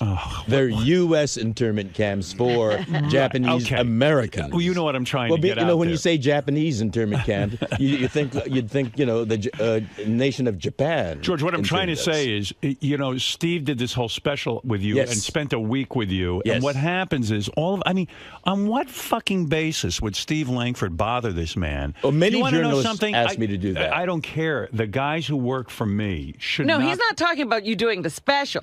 I'm talking about the daughter bothering me. Oh. Listen, you're a sweet man. I do that for a lot of people. No, I know you do, but you don't have to do that here. Right, and I don't want you bothered and asked. Listen, I've got 3 daughters. I don't ask... George Takei or any guest to sit there and do an interview with my daughters. My daughters are grown women now. But they went to school and they had projects. I would feel as if I was putting someone out. Sometimes I think just having George get up and doing our show is putting him out. So I would not ever think about doing this to this human being. And I don't know why people... Like, Steve doesn't know... They have gone out to dinner, from what I understand. I don't care. So you don't consider that now their personal relationship? Listen, the only reason Steve knows George Takei is because of our show. And asking George to sit down with your daughter for a school project, you know what? Let his daughter go out and find somebody of interest in the community. She doesn't need to be a superstar and interview a guy from Star Trek. Now, give me a fucking break. I mean, it's ridiculous. And the reason that George is giggling is because he agrees. And he's too kind to say Richard? Richard and George also socialize. Well, that's what I mean. Yeah. Well, this was going to be something we were going to ask George over dinner, but Will, I guess, spilled the beans about it. That's right. But there's zero pressure. If we would be honored. There's zero pressure for you. For him, there's pressure because he has to sit there and go, look. Well, I feel comfortable with Richard to say I won't be able to do it because I'm here for a workshop and I'll be working on that all during, the 2 weeks prior. Yeah, and that's totally fine. Okay, that's totally fine. He shouldn't have to answer you. Do you understand? Why did you want George to do the wedding just because because it's fun. Well, yeah, it's fun, and he's got a great voice, and we're very good friends with him. I know. It's all fun and games. Get a friend of yours. You had somebody fun at your wedding, Mark Consuelos. And that's what's going on here. Mark Consuelos married us, and I know you want the same thing. But listen, calm down. The reason you know this man is because of the show. Okay? But don't sit there and go in your hillbilly way. Howard Deedy. Now I can do it. But I owe a little bit of that Conehead in Cambria to marry you. Your favorite Conehead or whatever his fucking name is. What is it? Conehead in Coheed in Cambria. Coheed in Cambria. Get them to marry you. Yeah. Maybe we will. Yeah. But in sort of a way, George is here because of me, too. I remember I pitched him at a I know, meeting. and you're only here because I'm insane, okay? So just remember that. And thank you for having me. All right, now get out of here and leave everyone alone. Okay. All right, good. And go back and make phony phone calls. I haven't seen any new ones in a while. I want to see 3 a day. We got a brand new one that you loved that you only played once. It's true. Yeah. But that was last And week. we got a new one we're editing for this All week, right. too. Now Should you're have it talking. by tomorrow. Quickly Okay. go at it. You're wasting time. He's busy plotting that wedding ad. Oh, I didn't know that there was such a plot about to be hatched. Well, I heard that you're getting... You see what I mean? Richard asked for the wedding. Steve Langford's asked for daughter. his, I mean, daughter. Steve is a nut to think that that this is an appropriate request. When did he ask? Did he ask? Where is he? Is he here? Quite some time ago. Where is Steve Langford? I want to Was yell it at him. during the special or? No, it was, about, I think he talked to Brad about a month ago. You know, sometimes it's really great to let your kid go find someone on their own. That's sort of the project. Daddy doesn't have to step in and prove what a big superstar he is, delivering the guy from Star Trek. It's fucking annoying. So he actually called Brad and made the request. Right. Wow. It was scheduled. Hello, this is Steve Langford from Howard 100 News. Brad, I know this is a terrible imposition, but, my son, my daughter... I was happy to... I get a lot of those requests from I get friends. it. I get it. And you know what? They should leave you the fuck alone. Yeah, well... You know what? My email is filled with requests for everything from all my friends, my so-called friends. Right. And you don't honor them. A lot of them I don't. Yeah. I don't even respond. I can't respond to all I get the a lot of requests. those, from total strangers over the internet. And unfortunately, you've met the people here. Yeah, well, that's the problem. I know because of my relationship, suddenly George is on the phone with Steve Langford's daughter. And don't think I don't know that. And I don't know why more people around here don't know that. It's just inappropriate. But what can I tell you? Steve's not here? I'm a nice guy, Yeah, you're too nice, and I am too. What? Oh, he's on his way down. I know I'm going to get worked up. Keep me calm, Robin. All right. And you know how to do. And you know how to do it. I think George I would be really good at keeping you calm. Better you keep me calm. Actually, I like to touch. I am tactile. You know how you were telling me how you banged women and also men, and it's like I was reading the New York Times yesterday. There was an interview with a woman who she was with a woman a long-term relationship, 2 women. All of a sudden they break up. She decided to date guys, and now she's married to a man after a 15-year relationship with a woman. There's truly I used to think there's no such thing as bisexuality. Now I'm starting to think there is. I think there is. I mean, the human animal has a lot of senses. And do you consider yourself bisexual? I was, but now You're gay. I think I'm monosexual. Yeah. Just one sex. Brad. You're Brad sexual. Yeah. We've shared so much in common.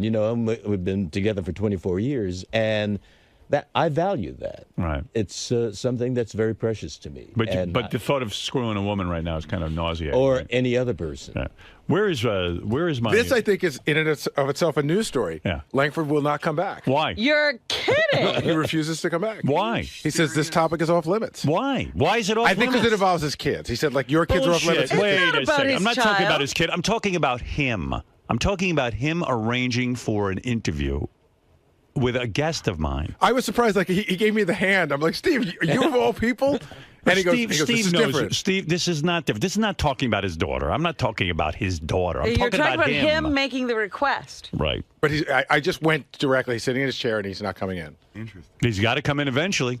Because he's got to do the news. Yeah, send him in for headlines. And George is here all week, so even if he's not coming in You see, today. that logic, hiding behind the fact that he did it for his daughter and then saying, I'm not going to talk about my daughter, where I'm not talking about his daughter, is ludicrous. He's hiding because he doesn't want to hear my opinion on this. If he wants to be mature about it. He did say point well taken. That's what he told me. Oh, he did. Okay, so he gets it. I think. Yeah, but wouldn't it be better to hear him say point well taken? Yes. Yes. He can't come in and do that. Point well taken.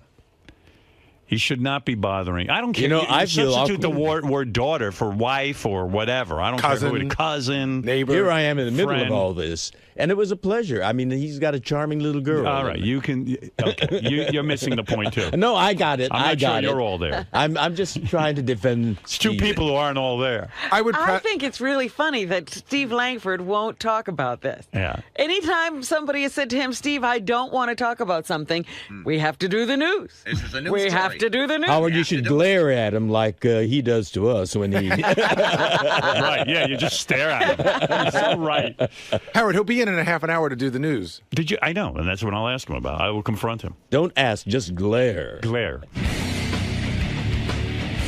I'm sure you heard Howard's comments just now. Absolutely. Where do you stand? What's your defense in Well, this? as I said to Gary just a moment ago, point well taken. Fine. Done deal. However, discussing people's daughters, young daughters, on the air, I don't think so. But I don't think the issue is more so about your daughter or young daughter as Well, it is. that's what got raised. and Well, I think it's the that's not subject of asking George What's a good favor. for the goose is good for the gander. But it's just the concept of asking George a favor. I think Howard was more Absolutely. pointing to. Point well taken. Do you think so? You think he's right? You think that No, I don't perhaps think you. he's right, but if that's the way he wants to do it, that's fine. But why not come back and discuss that subject? Not so much. Because there's a hypocrisy here about certain things that are off limits. So are you saying certain things are off limits for Howard, but Yes, but absolutely. now that it's the tables have turned and it's your turn to go in. Yeah. So you basically more so have a problem with Howard would be unwilling to discuss something like this. We would never, in a million years, raise those kind of subjects.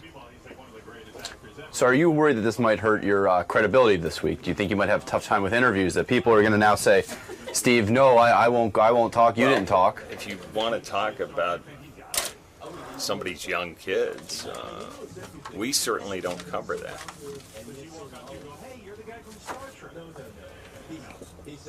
Okay, sir. I see you are unwavering on your stance. No, listen, that's the way he wants to do it. It's fine. I understand. Absolutely. But the same rules apply to you as well. Level playing field. It's the American way. Richard, is it frustrating or disappointing to you when Howard criticizes you using the show, so to speak? No, I'm used to it by now. I'm used to the criticism. I've been here almost 7 years. It goes with the territory. So why did you still decide to ask George, or why are you still planning? Well, we weren't even for sure that's just somebody we had in mind that'd be, a great person to do it, because we're not doing a religious wedding, and we probably just have one of our friends do it. So I guess next in line will be Lisa or Greg Carmel, the cameraman. I'm excellent. I'm actually ordained online, so. I am too. I'm a Dudist priest. I'm ordained at the Church of Lebowski, and I can actually marry people, so Sal and I are available to marry people now. You abide? The dude abides. We'll abide your wedding. Good luck with that. Thank you, Rick. Thank you. All right. Any apprehension from your part in seeing, one of your best buddies get married? You don't seem to be too high on the subject of marriage and the concept of marriage these days. Listen. Everybody's different. It's all peaks and valleys. That's the way marriage works. He's getting married. Right now, he's in that mode of peaches and cream. Everything's going to be fantastic. And you know what? I hope it stays that way for the rest of his life. But do you see your friend headed towards a multi-car pileup right now? Listen, if somebody's going to jump, you can only get so many cops to say don't do it. They're going to jump. That's it. I just hope that when he lands, it's going to be on something nice, soft, and cuddly for the rest of his life. I'm very happy for him, and I think Kristen's a phenomenal girl. So, and to me, Richard's already married. He's married to me. He's my wife. He's the wife I always wanted. So, I look at his marriage almost like as a roommate, and I'm the real husband, and he's my real wife. She's just going to keep him warm at night. That's As long as she makes him happy, and I know she will, because she's a great girl, and he'll make her happy. You just know that every morning around 5 he returns to you. Absolutely. He gets all cleaned up, relieved, whatever he needs to do is done, and he comes to me fresh, squeaky clean, and ready to roll. Smelling like a rose. Dipped in dog shit. You know, I tried on April Fool's, Robin. You thwarted me. But I tried on April Fool's to start an April Fool's joke where I was replacing Charlie Sheen on 2.5 Men. It lasted all of 10 seconds. As Robin goes, oh, this is April Fool's. Fred should have told. Fred said to me over the weekend, he said, you know, it would have been better if you had like Steve Langford come in and report that he heard a rumor about it. Right, and then I could have been somewhat would have caught. thrown everybody off track. Meanwhile, how good an idea is that? I'd be terrific. If I do say so myself. I'm not taking over. The thing is, people can't believe it because you're so needed here. Yeah, believe me, I got news for you. I ain't doing anything. I do this show and I do Howard TV. God bless, and that's that. Well, that's why I said it was a joke. Yeah, people know that. I told Robin I read a script that was pretty good, and they offered me this movie role, and I like doing that. Oh, you should have. No, I'm not going to do it. I've been thinking about it. I don't you want should to do a movie. Yeah, but I don't want to. Why? Because, you know what? I'm not an actor. I do enjoy the process of being in a movie, but... Well, you bring your personality. Most movie stars are that. I don't know that I could do this role either because it involves me like getting into some... Not pornographic, but like a heavy sort of make-out petting scenes with this chick who's obviously a hot chick. It's a movie, and she plays a hot chick. And I'm just wondering, I think Beth would freak the fuck out. Did you discuss it with her at all? Yeah, I discussed it with her. She goes, all right. What'd she say? She goes, I know what I got to do. Well, that was that. I mean, I said, but honey, it's You're a movie. acting. You're acting. She knows me. I ain't no actor. There's no acting when you're kissing somebody. That's she a real knows kiss. me. When I kiss, well, I got news for you. I don't know about. I mean, I don't know what in some of your movies. I don't know if you did anything romantic. Did you ever do a romantic scene in a movie? I've kissed on screen. Yes. Yeah, but those were girls. Do you ever kiss a dude in a movie? And I'll bet you really get excited. I bet you if I were given that opportunity, I'd do it, and Brad would probably understand. And yeah, he might understand, but you get a boner, you probably end up in the dressing room with this guy blowing you. No, I wouldn't do that. Bullshit. I would not do that. You know what? Sometimes things happen. I am an actor. Yeah. I can create the illusion. George, you've never actually had this happen to you. That's right. So how do you really know All how I know you would is react? On Private Parts, I did a couple of scenes with Mary McCormick where there was no kissing involved in the script, no making out, no feeling up. I made out with her and felt her up anyway. Every time? Every time.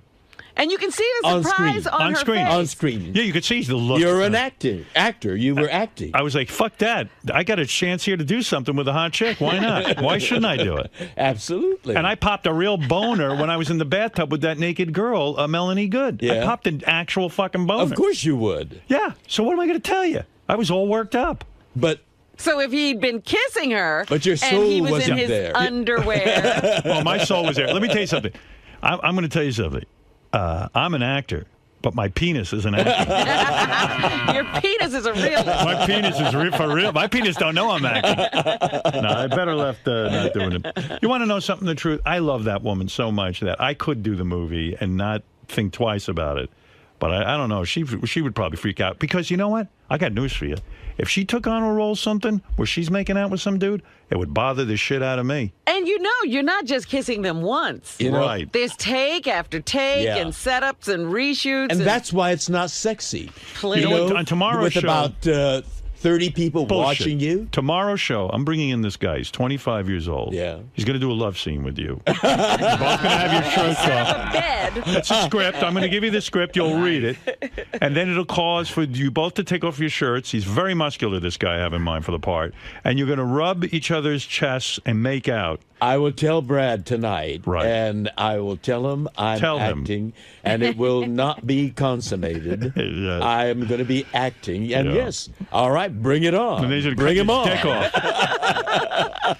Anyway, it's going to be a great movie. It's George. It starts out. George is in an internment camp, but it's like Animal House. It's a fun internment camp, like Hogan's Heroes kind of thing. Well, they're breaking out. It's like that. Yeah, it's going to be fun. It's World War II. Break out together. George is in Arizona.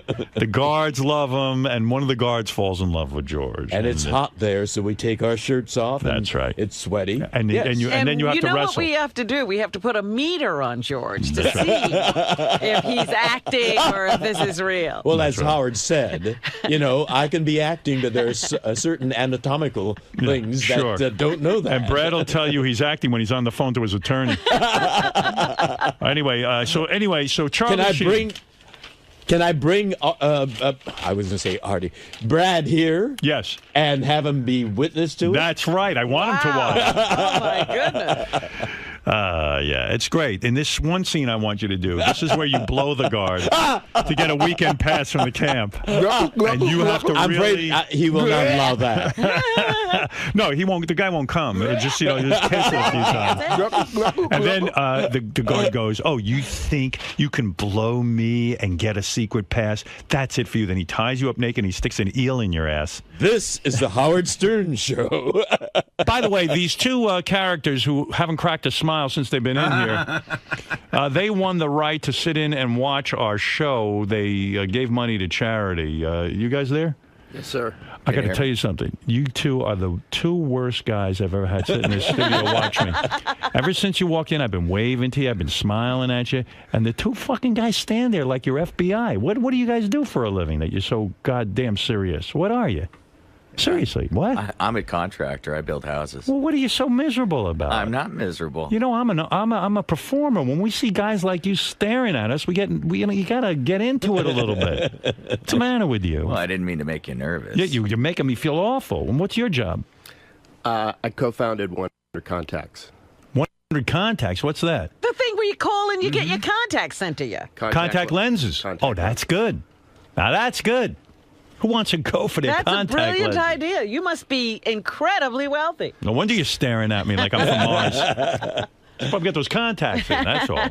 Well, this is Craig and John, and you donated money, and you also got the right to sit at the Knick game with Fafa Fui last night and Fred Norris. Wow. Yeah. Is that correct? And the Knicks made it into the playoffs. I know, that's a miracle. For the first time in years. That's a miracle. I'm so happy. Since 2004. What was it like sitting with Fafa Fui and Fred? Did they talk to you? Absolutely. They did. Fantastic. You had a good time. Fred talks.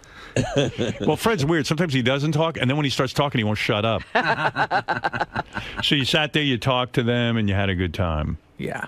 Okay, you guys are great interviewers. Sorry. I think they were enjoying themselves last night at the game. Yeah, are you guys nervous or something? I'm a little nervous. You're a little nervous, okay. Because I never seen anybody with just a blank stare like you. I mean, seriously. Is Fred implying that they might be hungover? I saw one of the gentlemen, who shall remain nameless, but was imbibing quite freely with the beer. Who was imbibing?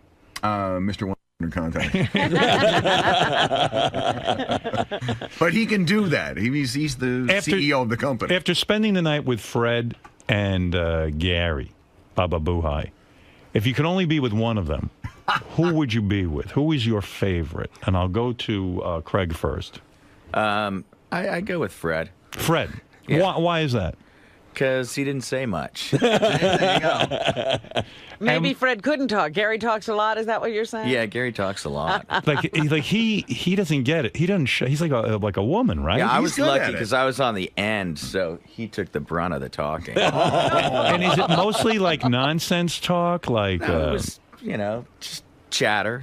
Yeah, he knows about everything, right? He's yeah. Oh, this reminds me of the time. Did you know the Knicks did this? Yeah, my boy Lucas plays basketball too. It's always a constant dialogue, right? Yeah.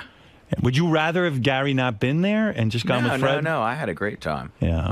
Yeah, it was cool. It was a good game, too. Yeah, it was a really good game. John, it's hard to watch the game and sit with those guys at the same time because it's really loud. It's a sporting event. Right. And you want to see the game. Right. At the same time, you want to talk to those guys, but you can't really have a conversation. So. Well, Gary should understand that. I mean, he's talking through the whole game, right? Kind of. What is he talking about?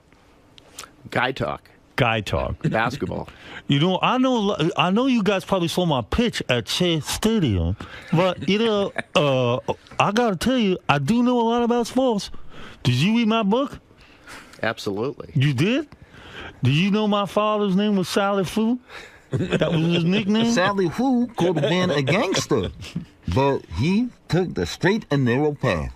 John, did you agree that Gary would be the guy you wouldn't want to be? Like, you'd rather be with Fred? No, they were both great. They were both equally great? Yes. All right, well, very nice. He's a diplomat. When you got to the part of my book with the lists, Did you enjoy it? Oh, absolutely. You did? Howard made fun of me. But I know it set a tone for the book. I understand that you're from Utah. Now, which disc would you take back to Utah with you? Wait, if it only was anything like that. They said you didn't shut up. No, he said I didn't shut up, and I didn't. I hardly talked to him the whole game. He was 2 seats away. Nobody could hear anything. He says you didn't shut up. No, John was sitting What, next he's lying? Yeah. Not lying. He didn't say a fucking word. Like talking to a fucking Mount Rushmore over Because there. the guy wants to watch the game. He's a man. I was talking to John, right? Yes. He was talking to John sitting next to me, and he had a lot of questions about the show, which I graciously answered. Right. We hardly got to talk, except when John got up to go to the bathroom. He said you didn't shut up. I'm going with him. You should go with him. You'll be bored to tears. Craig and John. All right. Well, enjoy the show. And Anthony, what can I do for you? Listen, man, I got a new question for Robin. Dude. And possibly George. Want to know when's the last time they got their asshole licked? George, when's the last time you had your asshole licked? Sunday. Oh. Well, That's a George good has one. had it sooner than me. When's the last time you had that, Robin? I can't remember. Can't even remember. Was it really that long ago? Asshole licking? Yeah. That doesn't happen all the time. You know what? I'm not much into that, but when Brad obviously It licks, happens. when Brad does that to you, do you feel obligated to lick his asshole? No, not necessarily. It's not quid pro quo. I mean, it's spontaneous. You know, it's happening while we're wrestling. Oh, he's licking and wrestling and How does he? all of this How does he stuff? win the wrestling match? If I know you guys like to wrestle, but how does he win the wrestling match if you're busy licking his asshole? Or if he's busy licking your asshole. We don't stay at it. You know, it just happens while if. So his face ends up in your ass, you know, and then he starts licking your asshole. It's just in passing. Right. It's a little sign of affection. When you do that, though, that's a heavy taste. I mean, that's a thick. No, we're clean. Yeah, but I don't care how much you they clean. shower first. Yes. You remember. When he licks it, though, does he get in there and get the sphincter, or No. No. What? Just What? Just a swipe? Yes. Swipe. Swipe. I could use a swipe myself. You guys had a good time in there today? Yeah, it was fine. You afraid you might have stepped on Gary a little bit, or is it? No, yeah, he misunderstood it a little bit. All I was saying is I heard him and John talking the whole time. It wasn't anything big, but I could hear him. It was loud at the game, so I couldn't really contribute to the conversation at all. But you don't feel slighted, or that Gary was talking John's ear off and not yours? No, not at all. It's John's gig. He sat next to Gary. I was on the other end. So you expected to be sort of on the periphery. Yeah, I was on the peripheral, you know. Exactly. Yeah, so. Now, did you guys envision talking with Howard on the air today, or were you expecting a more laid-back sit-in? Well, typically when people come in for charity things, he talks to them a little bit, so I expected it. You knew what to anticipate for this? Yes. Worth the auction, though? Worth everything, every penny and all that? Yeah, no, it was fantastic. It was a great experience. Yeah, it's fun. We've been listening for so long that it's fantastic to meet everybody and see what happens up here. I was going to ask you, how does it measure up to what you listen to actually see it in front of you for your own eyes? Well, you just get a little better feel for how the show is run. It was a great experience. Pretty surreal. And all the Sibian things here. Yeah, I mean, you're right here by all the attachments. That's pretty cool. You can see some of the greatest rides that have happened. The OJ mask, Beetlejuice. It's all of the staples. It's great to see it finally. Cool. Well, thanks for stopping by, guys. Thank you. Now I guess it's time to face Gary in the wrap-up show. Oh, yeah. It's just a misunderstanding, right? As most things are around here. You feel punched in the face by the way these guys are? I think everybody, when they get in there, they want to be a jokester. I think he's just saying whatever he could say to get a rise out of Howard. He wasn't sitting next to me, and it was very loud, so it was difficult to speak at all. So I mostly spoke to John, and Fred hardly spoke to either one of them because that guy, Craig, was so far, he was 4 seats away. And, it's a weird thing when you go to something like this because it's a balance. Like, I could have not spoken to them at all, and they could have come in this morning and go, we paid $27,000 and Gary fucking ignored us. So I felt a little bit of an obligation to chat a little bit because they paid money to hang out with us. Plus, they're asking you questions about the show. Well, John was asking me a lot of questions about the show. That guy Craig, he didn't really seem to know as much about the show. He's more of I think he came as a friend, so I don't think he's as big a fan. But at the same time, you want to watch the game. You want to let them watch the game. So it's you're saying. I don't think listen. There's a lot of downtimes, a lot of timeouts. I don't think I was interrupting during the game, and like I said, I didn't talk to him much at all because I didn't really have a clear shot at him. So when John got up to go to the bathroom twice. Again, I talked to him because it was weird. I felt like if I talked to Fred, like I was turning my back on the guy who paid money to be there. Listen, he could have come in, no matter what I did last night, he could have come in with an angle on it. You feel they feel the need to shtick it up in front of Howard. You know what? I got great seats to sit at that game. I had a good time with Fred. I had a good time with the guys, and that's it.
Wheels, go ahead. You have the.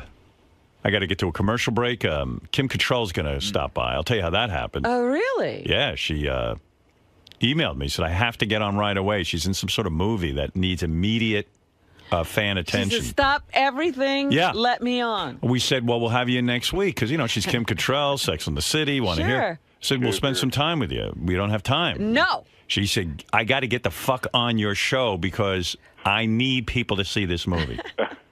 I should have ride the Sibian. Yeah, I should have said to her, well, you got to ride the Sibian. No conditions? You just let her on? What am I going to tell you? So I said, we don't have a lot of time, but I'd be happy to let you come in and say hi to the audience and tell them. Tell them about your movie. Yeah, give them the pitch. Hey, what's up, Kim? Hey, it's early morning this morning. I know, this is a rough schedule here. I'm so excited. Welcome. This is your first time. Yeah, first time for everything, yes. Oh, a little donut action. Yes, this is Cupcake Wednesday. Oh, God. Dangerous. You Very picked a good dangerous. day to come in. I did? Oh, Yes, always a good day. Just this way. The bunny room. So Howard was saying earlier you have a new movie out. I do. It's called Meet Monica Velour, and this is our director behind you. This is Keith Bearden. Nobody wants to see me on camera. I'm sure. There's the star of the show. He's behind the camera. This is a movie we did 3 years ago and made for absolutely nothing. And it was released, got great reviews in the New York Times. It was just about to start, breaking out as far as finding an audience, and they pulled the movie. So I didn't think that was right. I didn't feel that it had really had its due. So Keith and I decided that we were going to do a campaign to make this movie, bring it to an audience. So we begged. We got one theater, the Beekman Theater. It's going to be showing this weekend from the 29th to the 5th, and we hope everybody will come out and see it. It's a sweet, lovely movie. If you like movies like Harold and Maude or Little Miss Sunshine, you'll really like this movie. We didn't have any kind of budget to get it out there, so we're the movie. And it's right now the Tribeca Film Festival here in New York, where it was discovered last year, so it feels cyclical, so we're here to get the word out. Meet Monica Velour. Well, this is a good place, Howard. Obviously. Phew.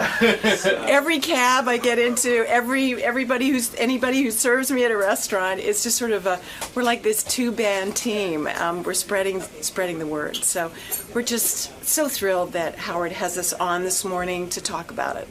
Now, you've met Howard in your personal life, but you've Yes, obviously never I done have. the show before. No, I'm really excited. I really am. I mean, he tells me that he's been a fan of my work since I started as an actress. So I'm excited to be in the room with him and Rob, and I'm a big Sirius radio fan.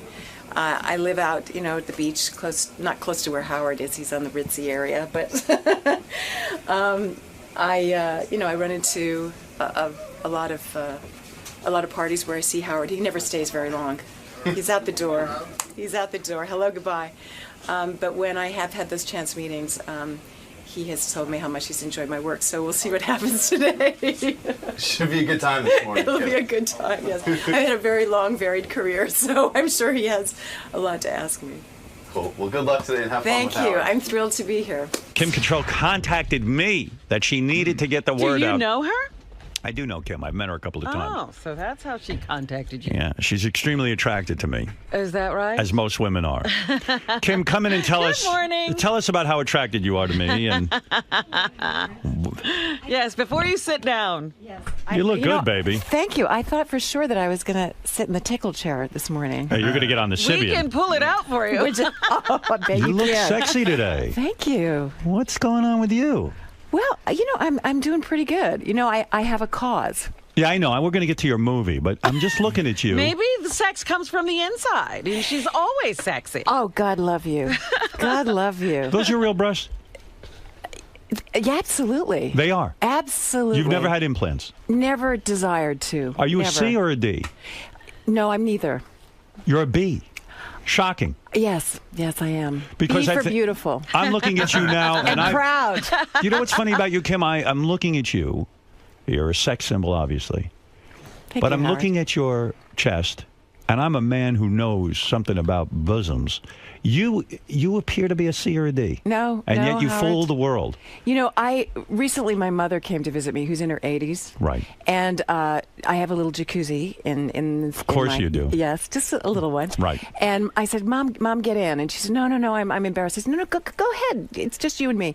And I saw my mother's breasts, and I have my mother's breasts, and they were sitting very high. So I thank my mother. At 80? At 82. Wow. And I have to say, if that I'm not frightened. I like your hair like this. I Thank like this you. shorter look. Thank you. It's attractive to me. When Sex and the City 2 opened in Tokyo, I just cut it all off. This is a good look for you. Thank I you. want you to keep your hair this length. And yours as well. Yeah. Shorter too. Shorter is better for me. As you get older, shorter is better. That's right. Yes. Believe me, I'm trying to find every trick in the book. Well, he had a lot of hair. Yeah. I had a lot to lose. You did have a lot of hair. Absolutely. You did. You know, when I think about you in Sex and the City, I think you wanted the same money as Sarah Jessica Parker. That's what held up the second movie. That's not true. It isn't true. No, it's not. Dispel that, then.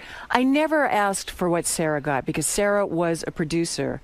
I felt that what they were offering the three of us, without a script, without a start date, was not fair after Right. us being in that show and being such an integral part, not just playing the parts, but we inspired so many of the storylines. You played the parts well. The show was a huge hit, and you said, listen, if I'm ever going to make the big money, it's going to be in this movie. This is it. Exactly. We didn't have what other actresses on regular television, we didn't have sponsors. Mm-hmm. Right. So, there was no way we were ever going to make per episode what Jennifer Aniston, millions of dollars. Never. I've ever. always heard that HBO is infamously cheap in the sense that they will get, first of all, when they signed you guys up, no one knew it would be a hit.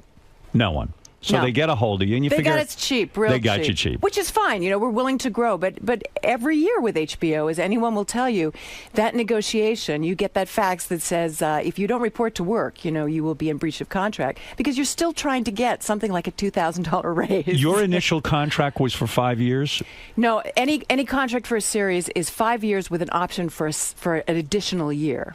And we I did the see. 6 years. I see. And so after you do the additional year, and maybe you go to them and say, okay, I want to renegotiate, or I want to... Well, you go every year to renegotiate. That's just what you do on a series because they have a cap on everything. But then the series, like Sex and the City, explodes. Everybody's making a lot of money, and you think, well, I'd like to make some money too. Can you go to someone like Sarah Jessica Parker and say, listen, we're sisters in this. We all contribute. This is why the show is successful.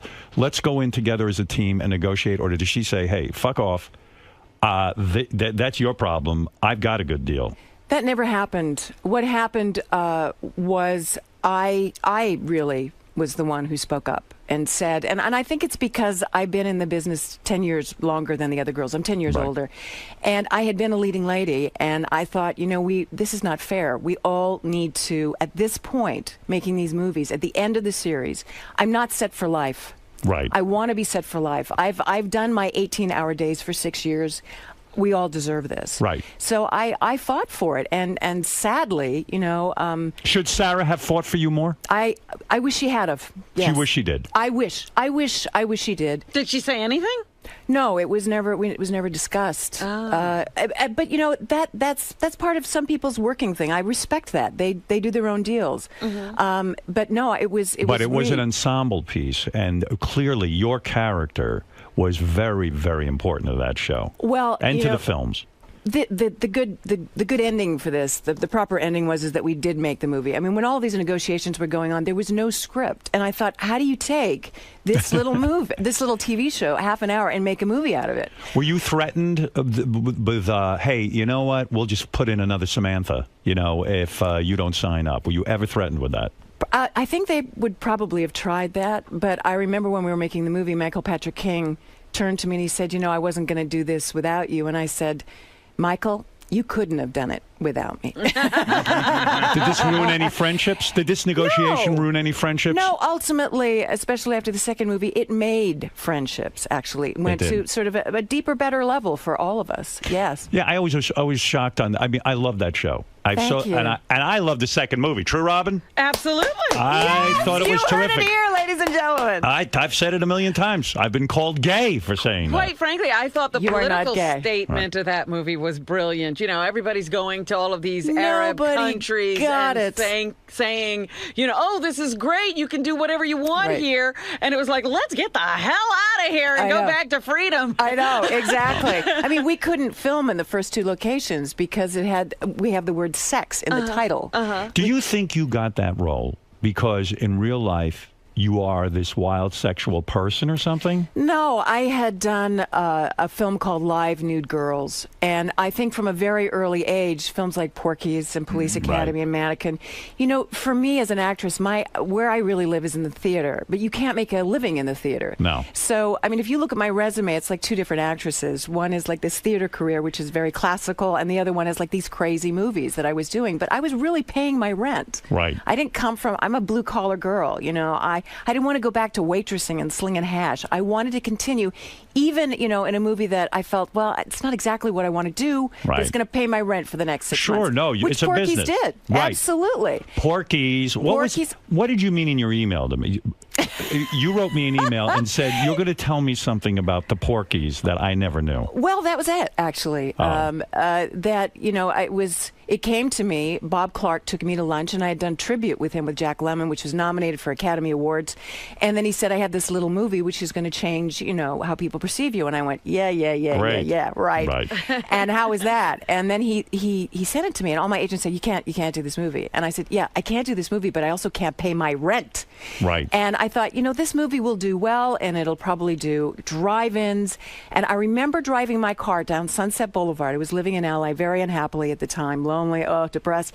And I came across this huge mother friggin' poster of Porky's, and the first name was my name. I was like, And were you upset about that? Because you probably thought Porky's was probably a bullshit movie. Nobody knew what it was. In some ways, it was way before its time. It was a fantastic movie, and yet probably at the time you said, I'm a serious actress. I shouldn't be doing something called Porky's. But, you probably thought it was the end of your career, Porky's. People thought it was the end of my career. Yes. Right. They did. Meanwhile, it's one of the things that you are known for and praised for. Yes. And you were part of groundbreaking movies. But at the time, they thought it was a piece of bunk. I mean, they went on and on how this isn't, compared with other films that were out at the time, like Animal House. They were saying, this is a frat boy movie. This is stupid. Was it hard for you to get work after Porky's? Was it like, oh, she's in that shitty Porky's? It was easy to get work like Porky's, like Police Academy, because you're associated with a hit. So then you go on this trail, and this other trail that you were on with movies like Tribute and Ticket to Heaven, where you're nominated for awards and you're going that direction. Suddenly Michelle Pfeiffer is taking all those roles, and I can't get near them. Because you were in Porky's. Because I was sexualized in that way. Do you hate show business? Do you hate do you have regrets? Do you wish your career had gone differently? No. You're happy about everything. I've been doing a lot of plays, and that's always, as I said before, where I live and my passion is. And I did a play with Sir Peter Hall, who founded the National Theatre and the Royal Shakespeare Theatre. And I turned to him and I said, I studied at Lambda, and this was where I was going to be. And I've gone in this huge circle Where'd you and grow here up? I am. I was born in Liverpool, England, and I grew up on Vancouver Island. And were you this little kid who used to always go around acting and everything? Absolutely, every summer school. And then in 1968, we went back to Liverpool because my grandmother was very ill. Right. And I met a great aunt who was an elocution teacher. And that's when I started studying acting when I was 11. And I became sort of a protege. And I started And to you were work. hot, which helps, because if Not, you don't not have at the 11, looks... I wasn't. I was Well, a chubby little girl. But when did you start to blossom? Well, I feel right now, actually, is No, not really come on. blossoming. When did you start to become the hot chick? Well, it was actually after Porky's. After sort of- Porky's? yeah. That's not true. No, well, for me, it was. In high That's school, when I you was, weren't hot? No, my sister was. And you were not hot? I remember in high school, Howard, I was like into the high jump. Yeah. And they used to put like these saw chips from the mill, because I grew up in Vancouver Island where there's a lot of sawmills and things. And they made this big mound that you could fall in when you cleared the bar. And they were clearing it, and they said, "Oh, this is Cherry Cottrell," which is my older sister. And they built a big mound. And I was behind this fence witnessing this. And they said, "This is her sister Kim," and they flattened it. For you? For me. So you weren't the hot chick? But God, no. When you went out to Hollywood, didn't every guy try to bang you incessantly? No, I was very lonely in Los Angeles. Really? Yes, and to this day, it's difficult to get a date. Difficult to get a date, but listen, you've dated plenty. Don't paint yourself a wallflower. You were married 3 times, right? No, I've been married these twice guys- and once annulled. Once annulled. Yes. And the problem with these 3 marriages, to put it bluntly, is these guys didn't know how to fuck you. No, well, you know what happened? I worked too much. No. You were no, not I'm telling you. satisfied sexually. No, I'm telling you, I worked too much. But There's why no, have you there's no said, time you for- have been quoted as saying that the Well, sex was bad? No, I wrote a book, Howard, That's called right. Satisfaction, The Art of the Female Orgasm. I remember. It's a very good book. And in the book, it was quite naive of me at the time. I wrote this book to really distance myself from Samantha, to say, Right. this is my reality, and this is a character I play, but Right. this isn't what my experience has been. It has been, like many women, not fulfilling, really. So my first husband, was European. I was working a lot. It was very stressful. All kinds of personal, situations were involved. My second marriage was Well, wait a completely second. different. And he couldn't give it to you good enough, the European? It wasn't what you hope for. You never had an orgasm What with him? country was he from? He was Polish, Jewish, German. Oh, that's And you- not a good combination. And you never had good sex with him? It was. I don't. You see, what I think good sex is when a woman tells a man what she wants, and I don't just blame the man in these scenarios. I blame myself. Because I was All right. scared to ask. I was scared to say, I don't know. I was scared to say, can we try this? Right. You were afraid to say, listen, I'm not getting off on this. Maybe you could do this to me or do that to Exactly. me. You were afraid And to ask for what women, you needed. I didn't know what I needed.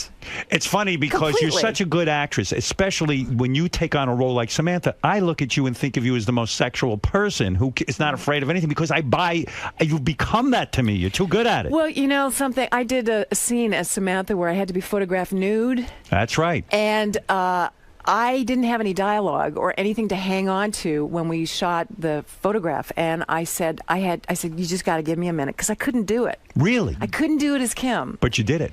What I did was I went behind this little flap and I said a bunch of lines from the upcoming episode. And I went, I got it. You got into character. I got it. In character, I can do it. But it's Kim. That's why people say, oh, we've seen you nude. You haven't actually seen Kim nude. You've seen the characters that I play nude. But you haven't been lonely. I mean, you dated Pierre Trudeau, who was Yes. the Prime Minister of Canada. He couldn't Proudly, give it to yes. you good? I was so young. Young.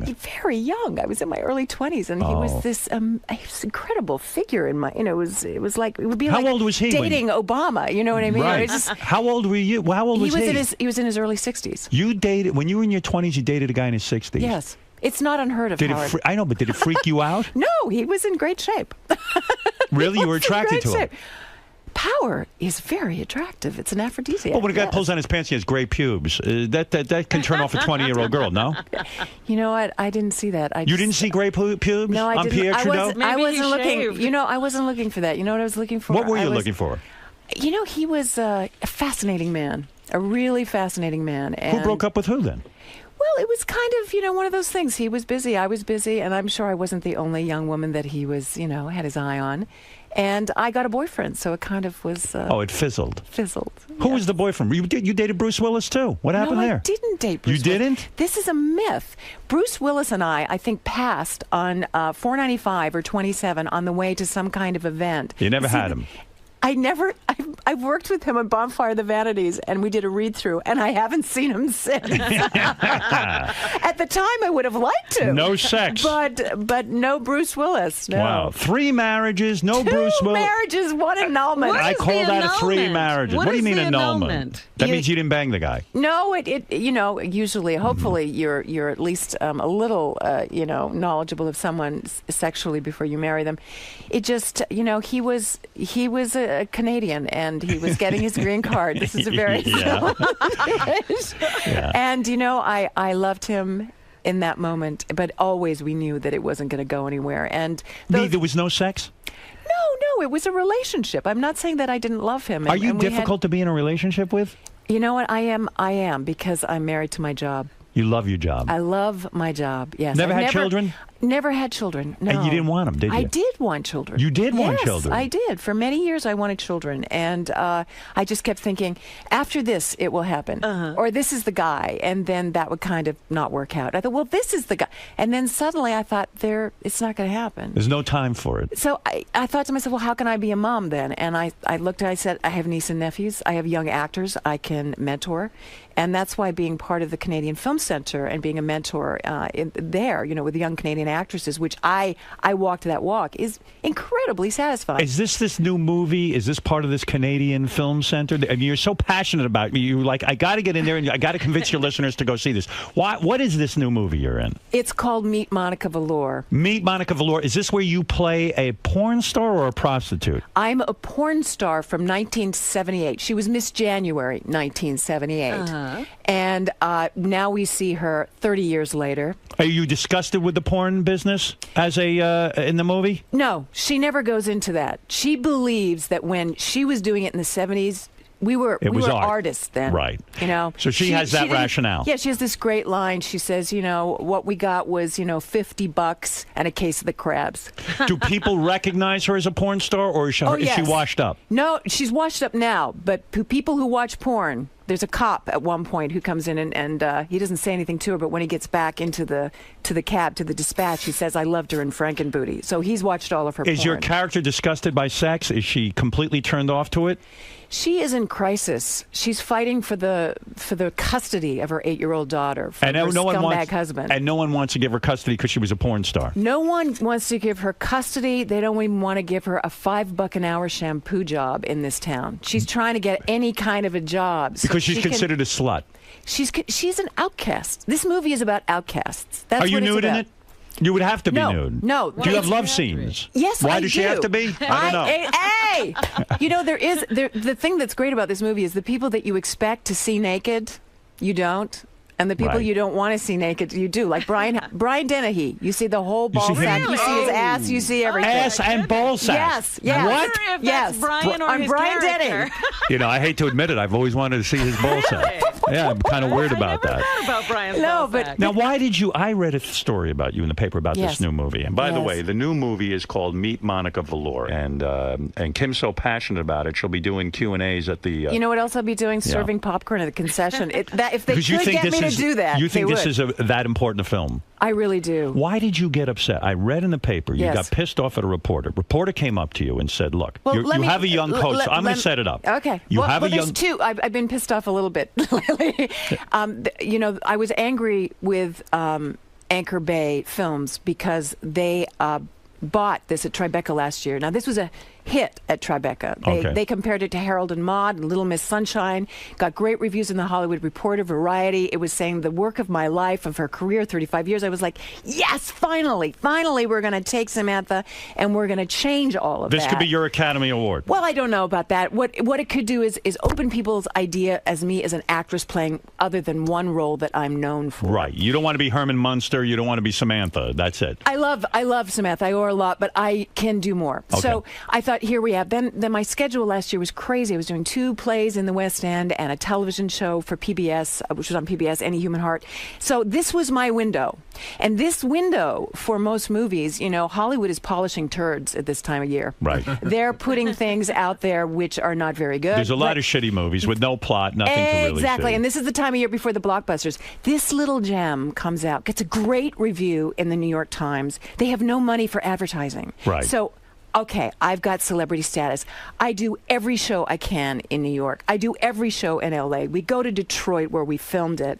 I do an opening there. I create an opening with the Canadian Film Center. So it goes worldwide. And this is a word-of-mouth movie, but there's no ads in the New York Times, a tiny little ad. They got no money. New York Magazine, not even So an ad why are you there. angry? Because they pulled the movie. And they pulled the movie on a night where friends of mine was in one movie in New York at the Clearview Cinema. You mean you're mad at the movie studio for pulling the movie out because they had no advertising money? No, they had no advertising, so nobody came. And just as they were starting to find an audience, and there's this website you can go to called The Numbers. And the day before they pulled it, we were up 192%, which if that had continued, which it would have through word of mouth, we would have become one of the top 10 independent American movies of that So week. they pulled the plug too early, is your Yes. complaint. Now, the other complaint Yes. I heard Now, was... let me finish. Go ahead. I called them and said, what can we do about this? I'll do anything. Please, another week. Finally, they said, it's not us, Anchor Bay, who are pulling it. It's the movie theaters, because the Tribeca Film Festival. I said, but who do I talk to? Who are the movie theater owners? So we've got you a theater. I said, okay, where is it?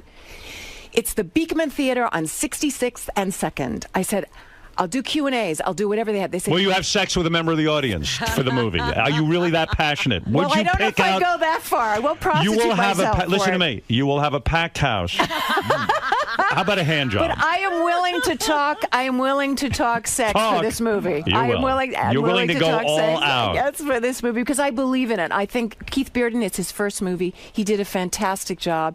It's a road picture. It's a love story. It's a date movie. It's sweet. I've never seen you like this. You're so passionate about it. Well, you got to see the movie. Here, I'm going to go see it. I'm going to You go to won't the Beekman recognize me. Theater. I gained 20 pounds. I look really. You look good now. Myself, You lost the weight, didn't you? It was 3 years ago. Oh, 3 years ago you shot this. That's how long it's been to get this movie out.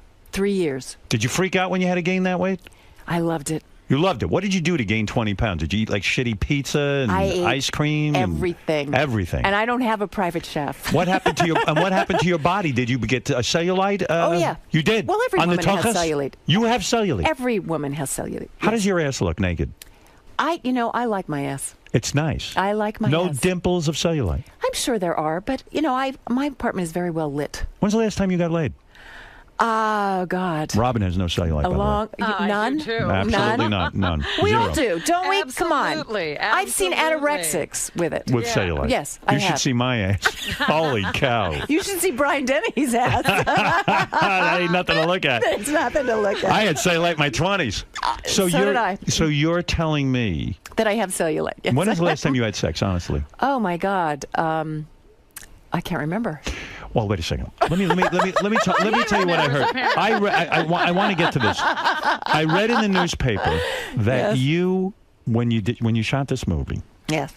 I guess somehow the director and your young co-star Yes. said that you did a love scene or some scene where you're making out with him, and the rumor got started that he got a boner working with you. That's not true. And then a reporter asked you about it, and you blew up. And I said, "What's with Kim?" So they said, "Listen, the kid got a boner kissing her. I'd get a boner First of kissing all, you." Thank you, Howard. You're goddamn right. Thank you. No, that never happened. It really didn't happen. And this was, I'd flown in that day, and, then I get this little reporter who's saying, so tell me about, how Dusty and Keith said this. And, Keith and Dusty, this is their first big movie. They're so excited. Right. They don't know what to say or not to say in kind of a joking way. Right. And we had such a serious relationship. I mean, Keith cast me as this. He could have had really so many actresses because these plum roles in your 50s, they just don't write them. Right.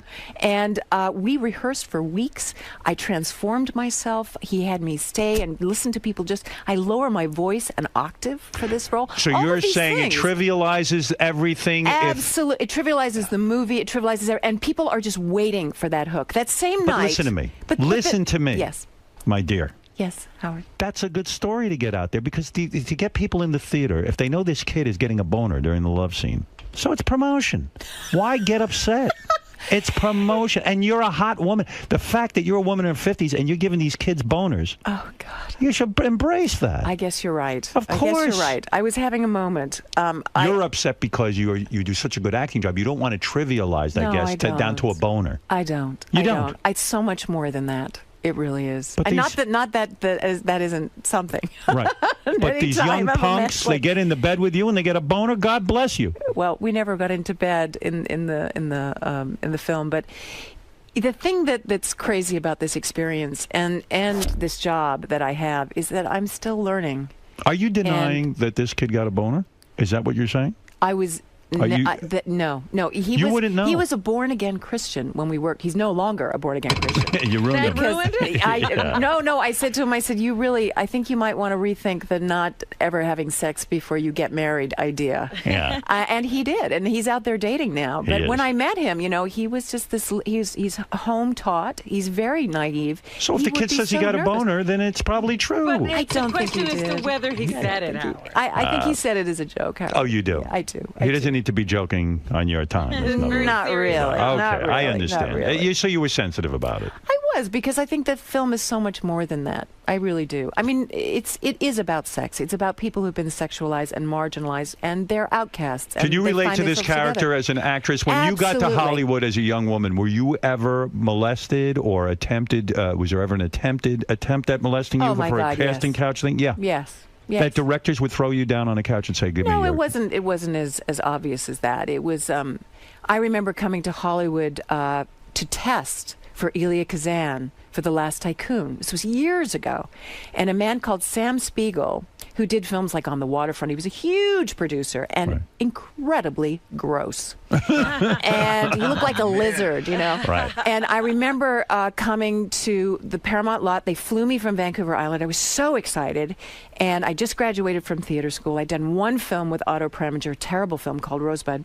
And this was going to be my thing. I was meeting the great Elia Kazan. Right. And I auditioned for him, and he went, "That's terrific. Now I want you to go in and audition for Sam Spiegel." So I auditioned for him, and he was sitting behind a huge desk, sort of like this, and he said, "Come here." And I thought, oh, well, I guess he wants to see my face to see if I, photograph well or something. I was literally 18 years old. Oh, God. And he came towards me, put his hands behind me, and pushed me towards him and tried to put his tongue in my mouth. And he was in his 70s at that point, and I literally went, "Bah, bah, bah, bah, bah," and I ran out of the room. And this was the Hollywood moment. I got into my car because my agent at the time had driven me to Paramount Studios.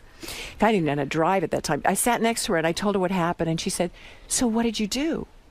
Like, I didn't play into it. Oh, my God. That makes me so sad. It makes me so sad, too. I mean, I'm thinking of you as an 18-year-old girl. You're full of hope. Oh. You get your big audition. You go in there, and you're auditioning your heart out. And meanwhile, all this guy's thinking about, I'm going to jam my tongue down this chick's throat. And then an invitation to go up to San Francisco with him. Even after that. Even after that. Even after that. And I just thought, you know what, I can't. What do you want to give up at that point? Because if it's all based on that, and you're 18 years old, it just looks bleak, doesn't it? It does. It does. How do you persevere through something like that? Well, I really categorized that as that person and thought that exists, and knowledge is power at any age, at any time in your life. And I thought, I'm never going to be in a situation where I don't have anybody with me. Mm-hmm.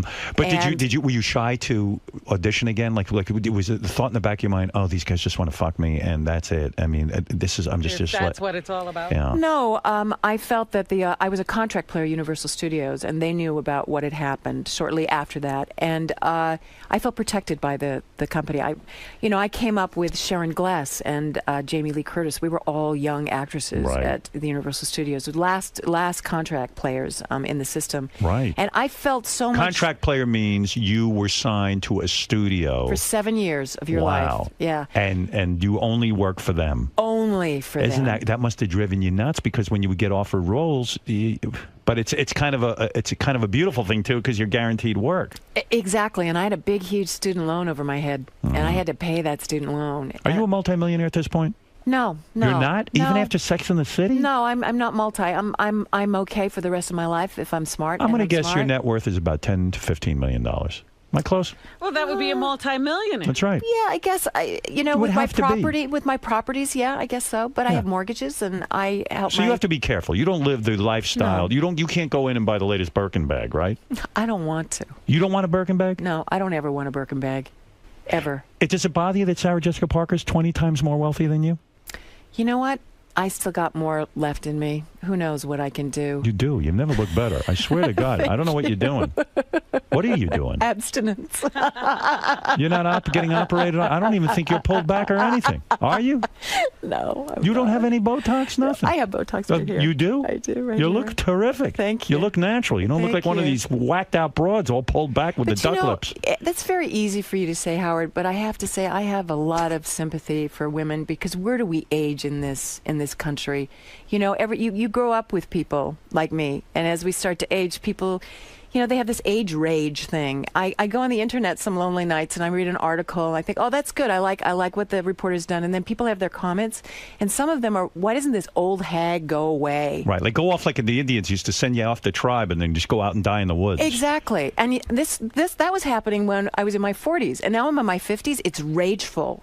And these people can say it because you don't see their face. Is it the hardest thing? I mean, you probably see like a woman in her 20s. You can't be. You're funny. You're delightful. You walk into a room, guys are grabbing you, trying to tongue you, take you away. And then as you get older and older and older, watching that sort of reaction not happen has got to be maddening. Oh, no, I still get that reaction. Oh, you do. Oh, you look good. Thanks. I think it's that, but it's also the feeling of this predator, you know, in the room of Samantha. And after a while, people relax. But, you know, people are looking at my face to see if I've had work done. They're not listening to what I'm saying. Or they're thinking, I haven't heard a word you said. You know who you're looking like? Who? I never realized you look like Michelle Pfeiffer. Oh, my God. Look at you. She just said all of her roles went to Michelle. Yeah. You know, you do, though. Yeah. No, we do. We do. She's got different lips than I do. She has, like, more of those open lips. So you haven't been with a man in a long time, huh? No, I've been single. I've been concentrating on my work. And when you say lonely nights, what do? You're on the computer all night? Sometimes I like to write. I like to read. That's what you're doing? I'm reading a great book right now by Michael Cunningham. What do you do to get the poison out? You know, I take care of myself. Vibrator, huh? I take care of myself in many ways.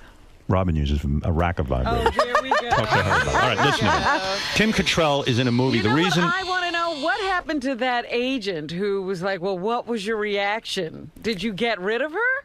Eventually, yes. Yeah, yes. because that's no help. No. I mean, the you know, actors out there, the agents work for you. You don't work for your agent. I mean, we're so scared to speak up because a lot of them, they won't take you on. There's so many people wanting to be part of this business, you know. Look at this. Well, Kim, no. here's the guy who tried to make out with you. Oh, no. That's his picture. Jesus. I mean, there's nothing grosser than that. Ashamed of himself. He was a frog in a tuxedo with one of those horrible tongues, you know, like wrap around flies and things. If he'd been halfway decent looking, maybe put out a little, but for God's sakes. Never. Now, Kim is here because she wants you to see this movie.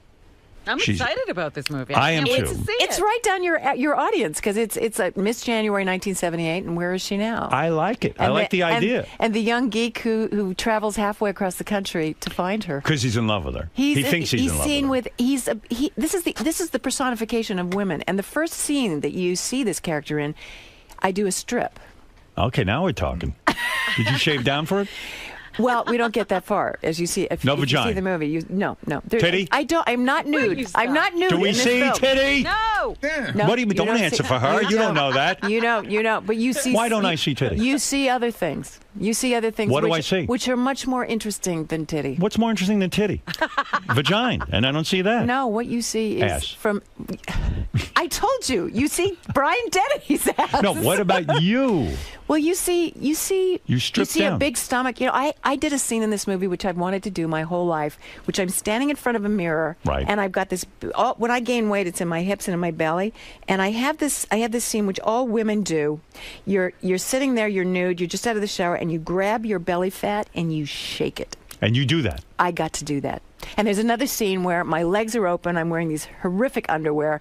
I'm drunk. I've got this old house coat on. I've got a wine goblet, and I take a Twinkies and I dip it in the wine, and I taste it, and I think, hey, that's not bad, and do it again.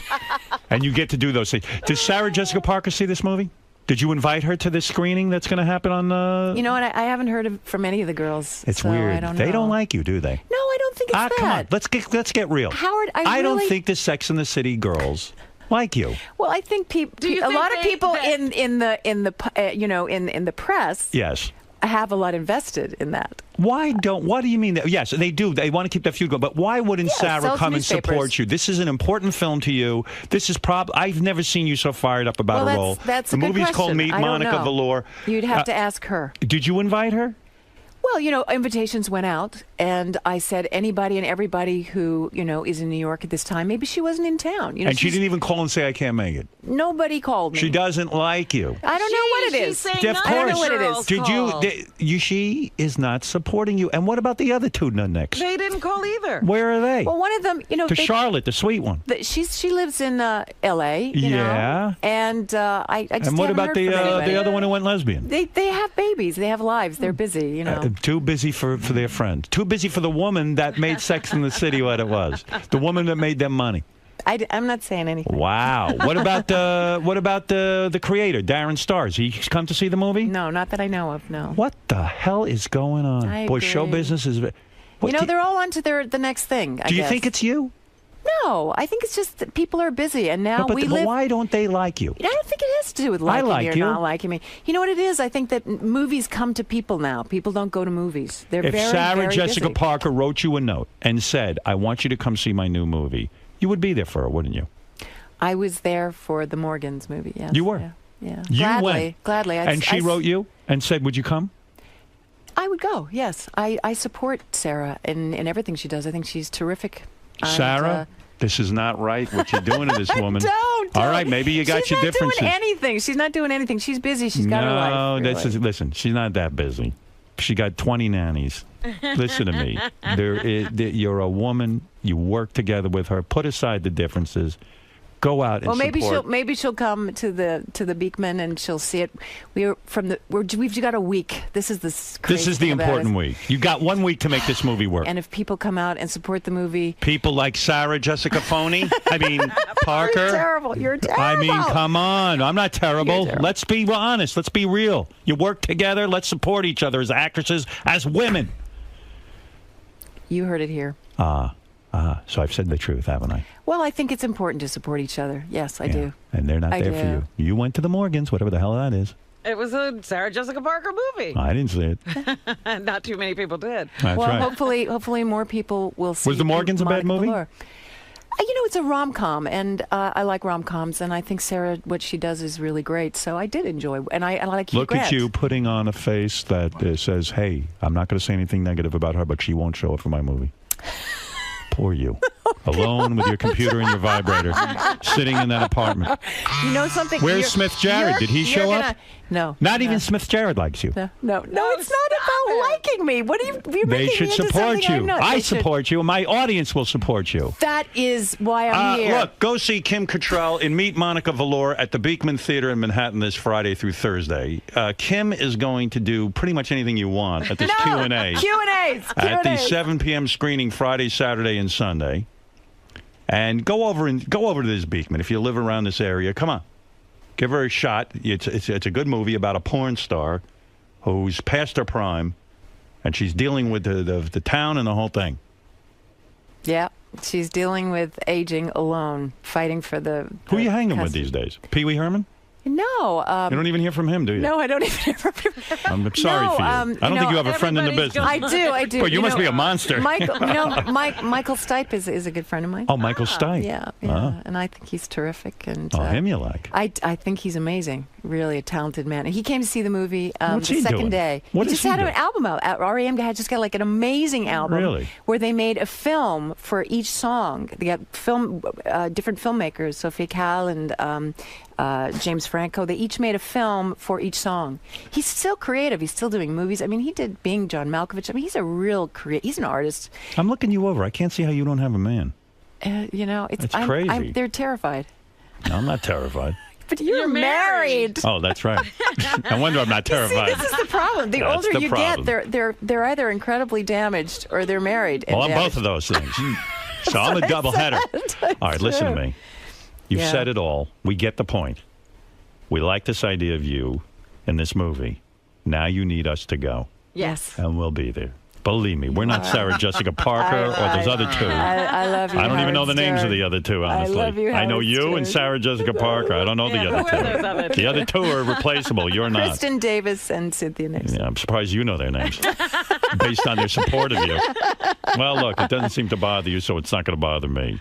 I have a lot of great people in my I life. wish you great things. I wish you know what I wish for you? Yes. A beautiful trip to Peru where they rub good and plenty all over you. I'm not kidding. And a beautiful ceremony. Thank you. I wish that for you. Thank you. See, Kim Cattrall, and I wish you happiness and success with this film. Yeah. Thank you. Thank you, Robin. Let me Means just a lot. say, see Kim Cattrall and Meet Monica Velour. That's the name of the movie, and it's going to be at the Beekman Theater. This is the make or break week for this movie. Let's go. It's in Manhattan this Friday through Thursday. This is it for, listen, Kim needs you there. She's being honest. I do.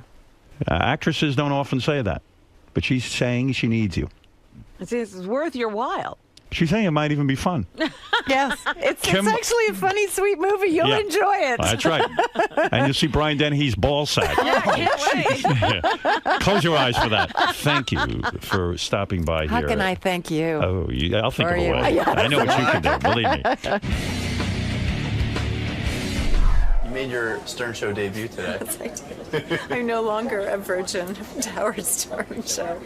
What's it like making the transition from someone you know in your personal life to seeing them in their craft, seeing Howard behind his board? And You know, I feel that I know both of those Howards. I know the private Howard a little bit less, but he's always been incredibly generous to me and supportive of me, and today is just another indication of that in the guise of this persona, which is actually just a pussycat making fun. And it's, you know, he's a great actor in a way. He plays this role beautifully. And it's like playing tennis with him, you know? I feel like little McEnroe out there, you know? And so it was really a thrill. so you feel like he can walk that line between knowing you in Yes. your own way, but Yes, then and you know, he's very instinctual. He picks up a vibe about someone. And that's what he follows. The truth, his truth. And you got to go with that. And, you know, I'm not a bullshitter. He knows that. And I think that there's a chemistry that can happen on his show. And I felt that today. That's what was so exciting about it. So now that you've crossed into his universe, can we expect you back for many more I appearances? sure hope so. I really do. I have a play opening on Broadway in November, Private Lives, and he'll come, so maybe we'll sit down and talk about sex in 1921, which is what that play is about.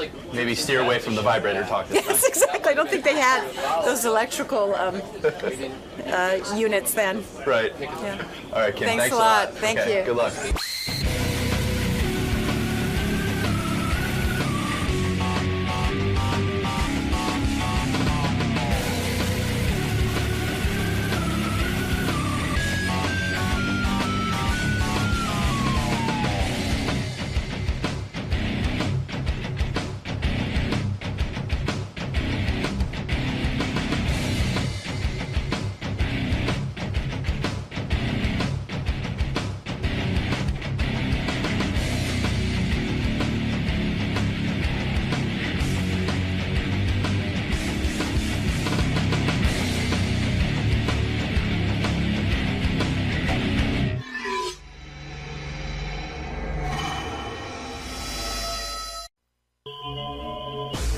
Investigations, they do a number of different investigative services. These are two of my decoys, John and JoJo. So we're going to talk about that. We're going to talk about my book, Happens All the Time. We're going to talk about my dealings with the Church of Scientology, and I'm going to teach people how to cheat and catch them. So you're going to get behind your operation. Tell Howard how it works, how you catch cheaters. Absolutely. Absolutely. We're going to get behind the operation. All right, and, we're going to educate them. Best of luck today, Mark. Thank you very much. Hey, one of these guys is here. He's got one of these personal investigating services. He catches cheating spouses. I was just saying to Gary, I took Gary out to dinner last night for his birthday. What, is he 50? Gary? I don't know. Or is he old? Was it your 50th, Gary? Is that true? Was it your 50th? Yeah. How come your wife didn't have like a big 50th birthday party for you? Isn't that like a big milestone? Oh, she did, and we weren't Maybe invited. it's no big deal when Gary turns 50. I think that Mary's birthday is the day after mine. Yeah. So I don't think she wants to celebrate her birthday. Were you disappointed that she didn't sort of throw a big bash? Because a wife usually does that for her husband. You're a pretty good fucking husband. You know what? Some of our neighbors threw a small dinner party with a lot of our friends. Were you disappointed, though, in a way? No, it was okay. Did it occur to you that something might be happening? No. No? No. Gary was walking around all day with a big smile on his face. He was waiting for the big surprise. No, Opening every door, expecting somebody to jump out. I took Gary out to John George last night. Ooh, nice. What a great restaurant. Ladies Holy got shit. dressed up. Mary looking great. Beth looking great. They, they got dressed up. I put on my beautiful suit. Did you? Well, yeah. In the middle of the week. Yeah. Took Fafa Fui out. I put on my beautiful suit that Howard bought me 2 birthdays ago. Yeah, he's getting a lot of use out of that. I do. I got to get you another new one. That's a nice suit. Yeah, it's, so we had a nice night. So that's a big deal for Gary's 50th. So I said to Gary, because, we're having this guy Mark on who has this private investigating service. I said, wouldn't it be just kind of cool? Like, Mary's not cheating on you. I think Well, Mary... Gary watches her anyway. He's got cameras all over the house. Right. So I was just like, but wouldn't it be cool to hire, they have a female private investigator and a male one. Oh, they do that thing where they try to entice you. Yeah. And so, if this good-looking guy, went up to Mary and just was kind of, flirting with her at the supermarket, would it be interesting to see if she flirted back a little bit? Just to see how far she goes. Yeah. Hey, let me bring in Mark. But what if it goes too far? So then you divorce her. You got to. He's got to trust. What if she blows the guy? Exactly. What if she just, hey, there's a hotel down the block? All right, this is Mark Chapetta. I think I'm saying that right. There's Mark. Hello. On the end there. And the hot chick is... that's the investigator, because I was going to say, who are these two investigators? Hot chick is JoJo Ryder. JoJo is the girl you meet at the bar, and then when you take her up for the blowjob, she goes, guess what? You're fucked. And this good-looking gentleman is John Lamb. Hi there. Hi, Robin. How are you? Oh, my God. Oh, my God. The vibration from the bass, right? It's a good time. Robin, I'm going to fuck you. We're going to get a little squirrely later. I'm going to tell your husband. I got a bag of carrots and cucumbers. Mark, I was saying to Gary, be cool to hire. What's the name of your company? On the Mark Investigations. We're based out of Brockton, Massachusetts. Be kind of cool to hire your company and I'm reasonably comfortable that Beth isn't cheating on me. You're sure? Although I'm sure a lot of guys say that and find out they are. But I wouldn't mind seeing if a good-looking guy like John went in there and said to Beth, hey baby, how far? Hello. How far? How far would it go? How much flirting would go on? Right. Now you say an interesting statistic. Yes. 60% of the men you investigate go too far with these women, they want to have sex with them, right? Really? 60%? Yeah, men are pigs, you know that. And, right. And men can't risk temptation, especially JoJo. Gay men that like John. Oh, right. And then with JoJo as well. JoJo, 60% of the guys you investigate end up hitting on you? Yeah, probably about that much. What do you consider... going too far? Yeah. Okay, let's say a guy's at the bar, he meets you, and he just talks to you for the night. We're not calling him a cheater, are we? No. If it gets handsy and hands-on and things are going further and there's innuendos and so on and so forth, then I get the kind of the nod or whatever from Mark. I kind of we're in contact with each other. When do you get the nod? If a guy says, "Hey, let's go back to my room," then you have enough on him, right? I'll say, let me go freshen up or whatever, and you're out. Left. It all depends on what the client also perceives as cheating, Howard. Right. As the former president of the United States didn't consider a blowjob cheating. Right. So it depends on what the wife wants, and the wives hire you. They say, "Look, I want to know if my husband's cheating on me. I want the definitive answer." Yes. JoJo goes out. She puts on a hot little outfit. Absolutely. She goes over to the bar. She talks to the guy. Hey, how are you? I'm JoJo. Blah, blah, blah, blah, blah. A little small talk. Yep. The cheaters, how long does it take them before they make their move? It's all different. It's all different. Depends how drunk they are. And it depends on how aggressive they are and how much of a cheater they are. You know what I mean? It's all individual. And I'm really is. always standing close by on any job that I take her or any of my other female decoys on. Yeah. I'm always shadowing them. That's for liability reasons. It's for the girl's safety. But JoJo, you never make out with a guy? It's gotten. How far has it gotten? Little titty feel? I almost fired her once. Really? For, I was new. I didn't know. What'd you do? You went down on the guy? Things. What'd you do with the guy? Did you fucking go down on him? I did things that he was really hard, and the client said she was done. Right. So that was, game. Well, You that's know what I mean? That's what I'll get for my clients. One of my first jobs. One of your I first didn't know. jobs. You meet the guy at the bar. You didn't know that you're not supposed to do anything. Well, because I up until the point where if the client was still on it, if his wife was still on, of course I'm not going to go there. But she was like saying what happened? That she was done. You went to a bar. Yeah, and then I went back to his room. You went back to his room. Yeah. Did you go all the way with him?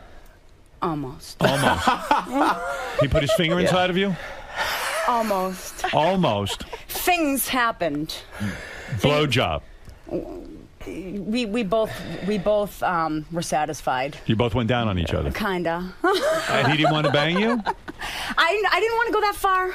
No kidding. I'm really a good girl. And what pissed me off is that I usually don't rig her up with the hidden camera. Right. I usually have the hidden camera on me, and that I didn't get to actually witness this before I almost fired her ass. Now, what is the... Okay, 60% of married men or men in relationships cheat on their woman. But with women, I figure it's lower, right? It's starting to grow, believe it or not. My business, and I've been starting to track it lately and check all my cases and track the numbers. Women are working more. They're out in the work field. They're traveling. They're going away. Mm-hmm. And it's just normal for them to start cheating more. They're not getting it at home good enough, and they look for a little attention, and you send someone like John in. Johnny boy, you're a good-looking guy. What's your background? You a cop or something? No, God, no. I've been on the other side of the law a few times. Mark found me after doing a show on What'd you do? What'd you do to get on the other side of the law? I've got a whole bunch of assault and batteries and then driving thing, but nothing bad. No, I used to bounce for years, so you smack around a drunk that's caused a problem. They press charges. Let's rephrase that. Everything that was dismissed. Yeah, everything's dismissed. You were cleared of all dismissed, or else I wouldn't use him. But I found him on Tool Academy. I saw him on VH1 on Tool Academy, and What's I said, Tool Academy? To show where girlfriends sign up to boyfriends because they're lying, cheating pieces of shit. Right. Okay. I'm not lying, cheating piece of shit. So what happens? You go out to a bar. A lot of these chicks, good-looking chicks. I guess it's guys with good-looking wives.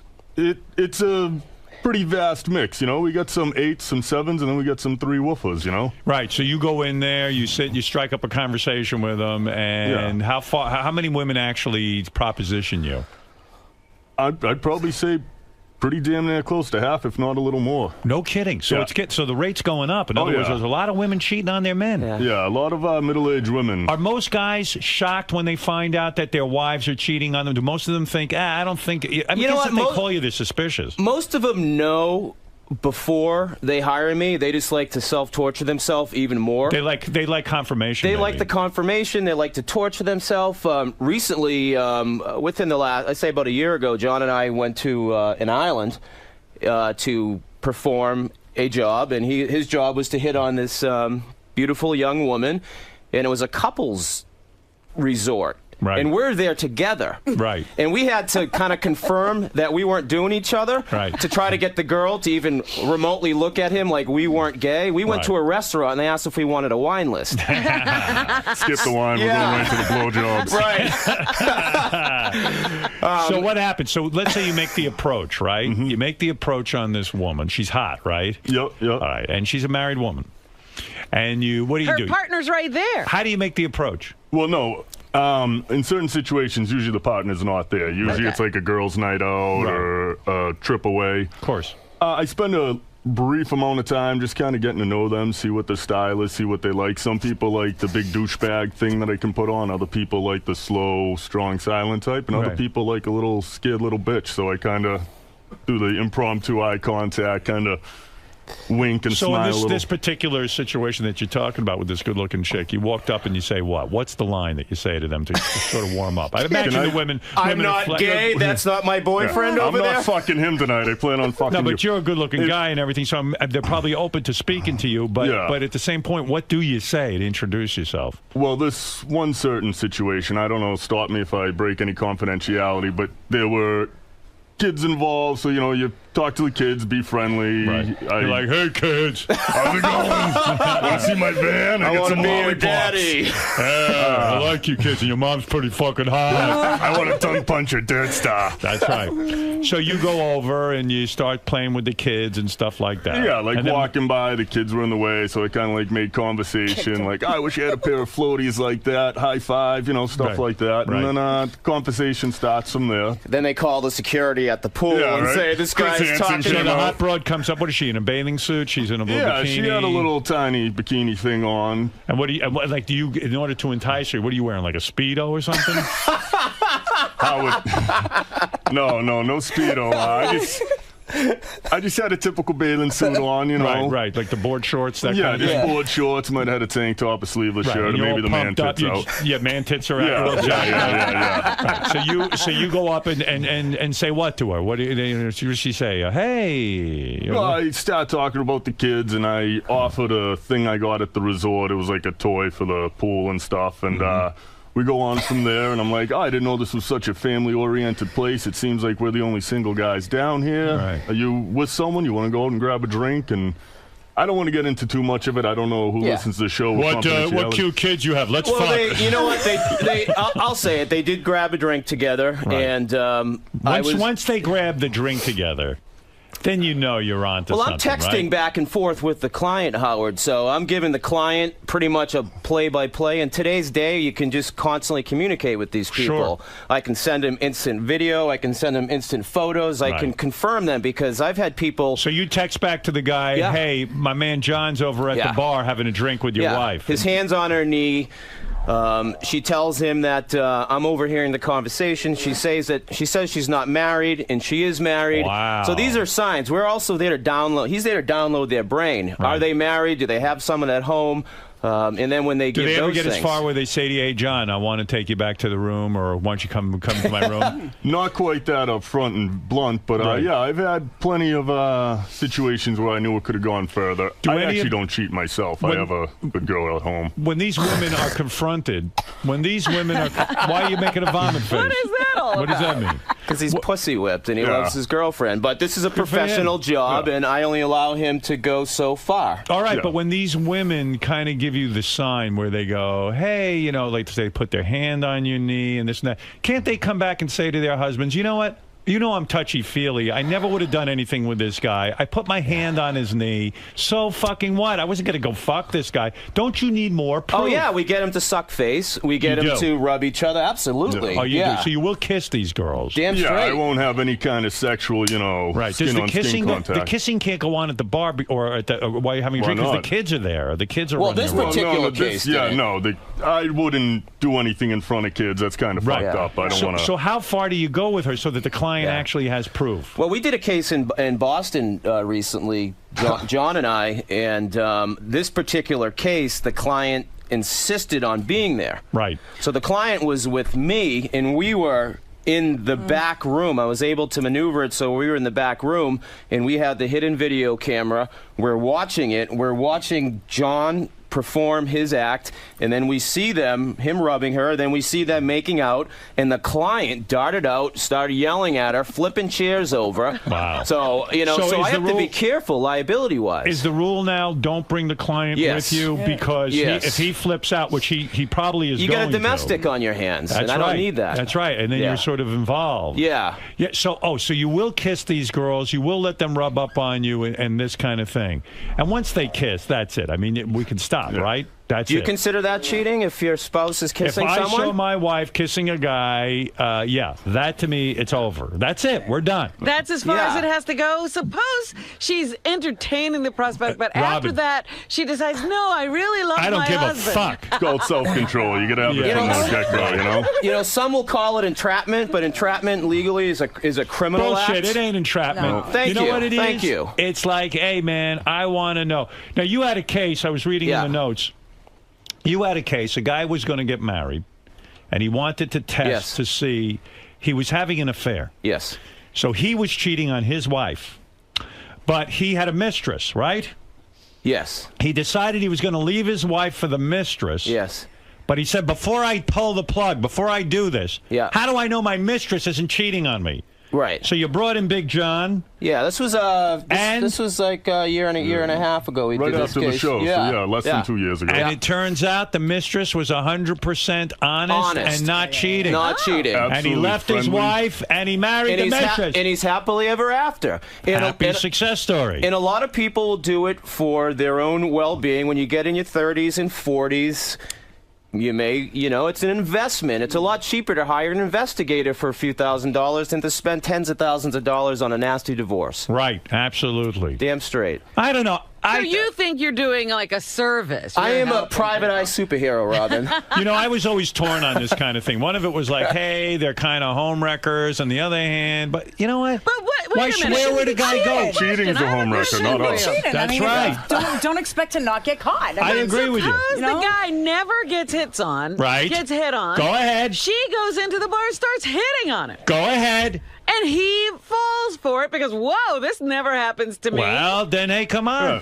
Come on. Now, That's the one, entrapment. Well, because this guy wouldn't have done anything. She was But aware he of it. doesn't just go in there. I mean, someone's got to be hired. There's got to be cause suspicion for this woman to be like, okay, you know what? I think my husband's cheating. He doesn't just go in there and go, I bet that guy's cheating. Let's set him up. No, he's hired. Yeah, but the woman could have suspicions. I don't because her do a husband psychological travels. screening on my clients. If they call and if they say, I think my husband or she, or vice versa. Well, there is the one thing. There is the one thing you could take the attitude that, you know what? Let's say a lot of people do cheat on their spouse. Yes.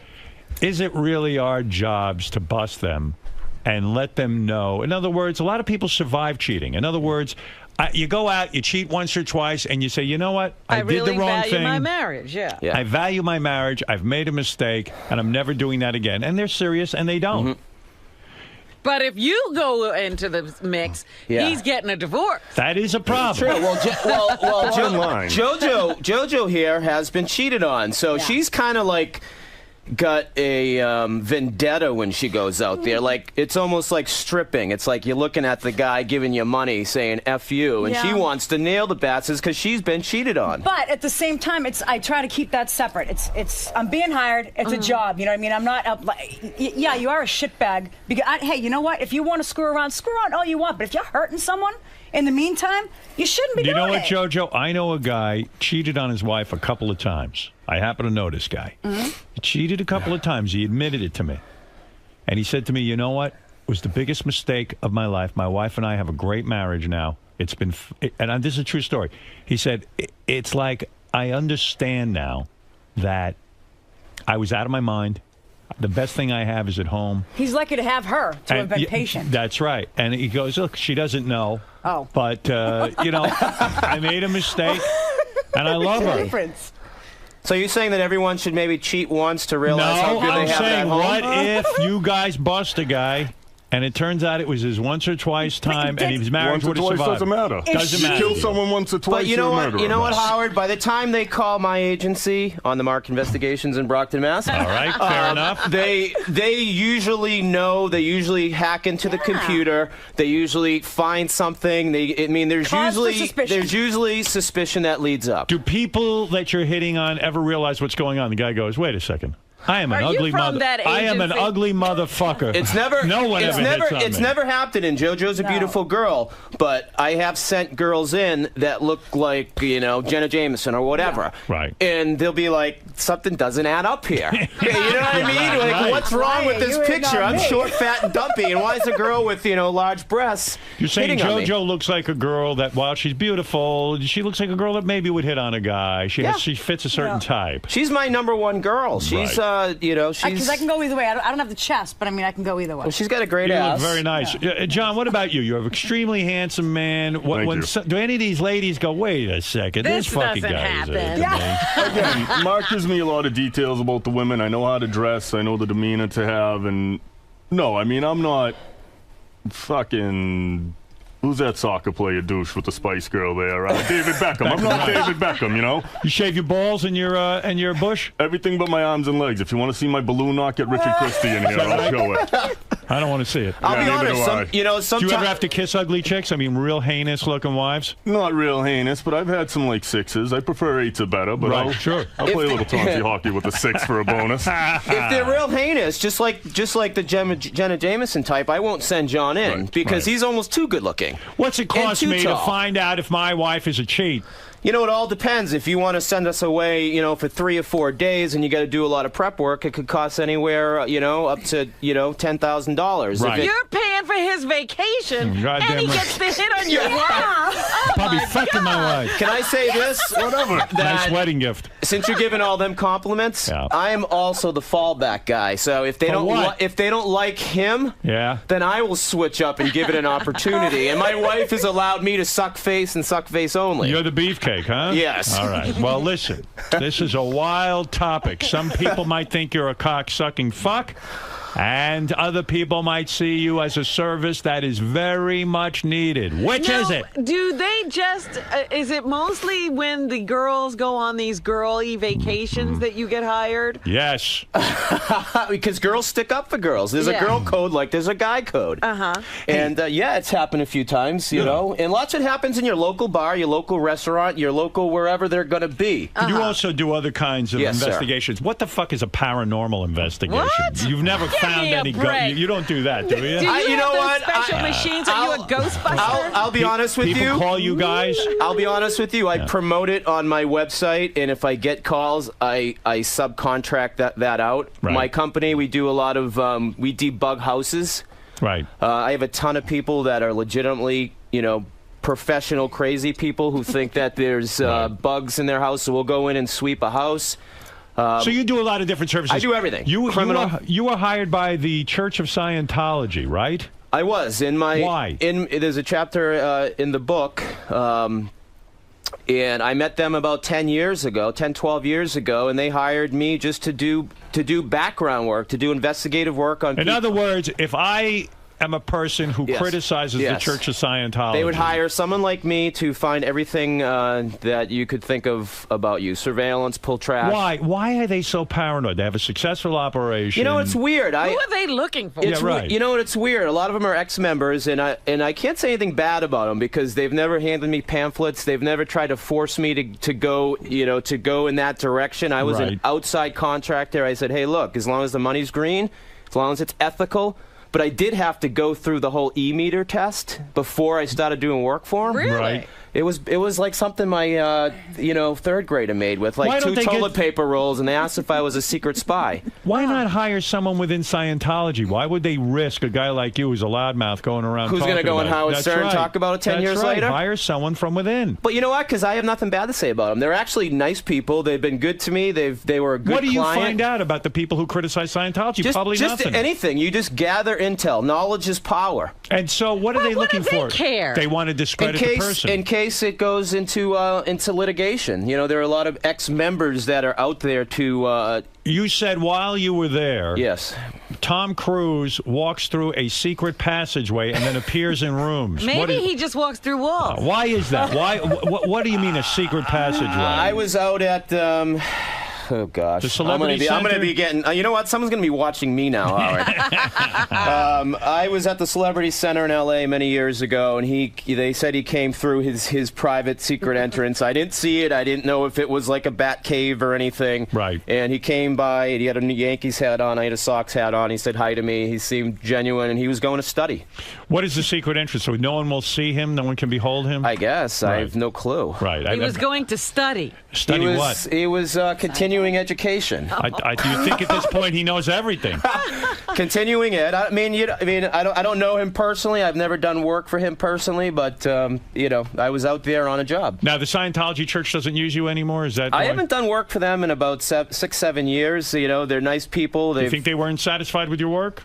No, I think they've just suffered from recession, and I think what they do is they rotate a lot of different people. It's time to move on with someone else. I already did great work. I did great work. I was the best trash picker in the fucking U.S. Yes, and you would find out things. What kinds of things would you find out? What type of girls they like? What type of guys they like? You know what I would? Would you find that if they were, say, homosexuals, and then report that to the Church of Scientology? I would just gather the intel, Howard, What's the and intel? I would What are give we it looking back. for? Post-its, letters, envelopes, addresses. Banana peels you Did throw you ever out. wonder what they were doing with that material? Did you worry that perhaps they might be using it to discredit a guy or to frame a guy or to do something like that? You know what? That's again, I wasn't doing anything illegal. Pulling trash is legal if it's on a curbside. If you go into a dumpster, it's trespassing. It's illegal. Right. So I'm performing my job as a professional investigator to get the trash. I'm performing my job as. Do you ever turn down a case because you think it's immoral? The only case I really turned down recently was a woman who thought that someone implanted a listening device in her brain, and she wanted to know if I could sweep her head. All right, she's obviously a schizophrenic. Yeah, I get a lot. But she said she worked for the state, which... Have you ever been hired by a politician to find out what Absolutely. his opponent is doing? All the time. All the time. Goes Yes. on all the time. They didn't learn All from the time. Watergate. They didn't learn from Nixon. All the time. Local politicians, reps, senators, What do hire they want me. to know? Just anything that they can find out on them. They want to find out any kind of dirt. scandal, Any right? So kind. they can discredit their opponent. Yeah. I ran for office back in 2004 myself, and I lost. And my opponent afterwards thanked me for, not investigating her. I said, Right. you know what? I wouldn't have wanted you to do it to me. Chico, you're on the air. You're on with Mark, Mark's Private Investigation Services, or go to purchase his book, Happens All the Time, Cheating in the Good Old USA. Go to onthemark.com, onthemark.com. On-the-mark. On-themark.com. Okay, Chico, you're on the air. Hey now. Hey now. This guy's a fucking douchebag. I'm gonna take the fucking bat right to his head. Hey, you man. get fucking paid to ruin people's lives. Mind your fucking business. Bring it on, man. I'll be your next fight, and maybe my next...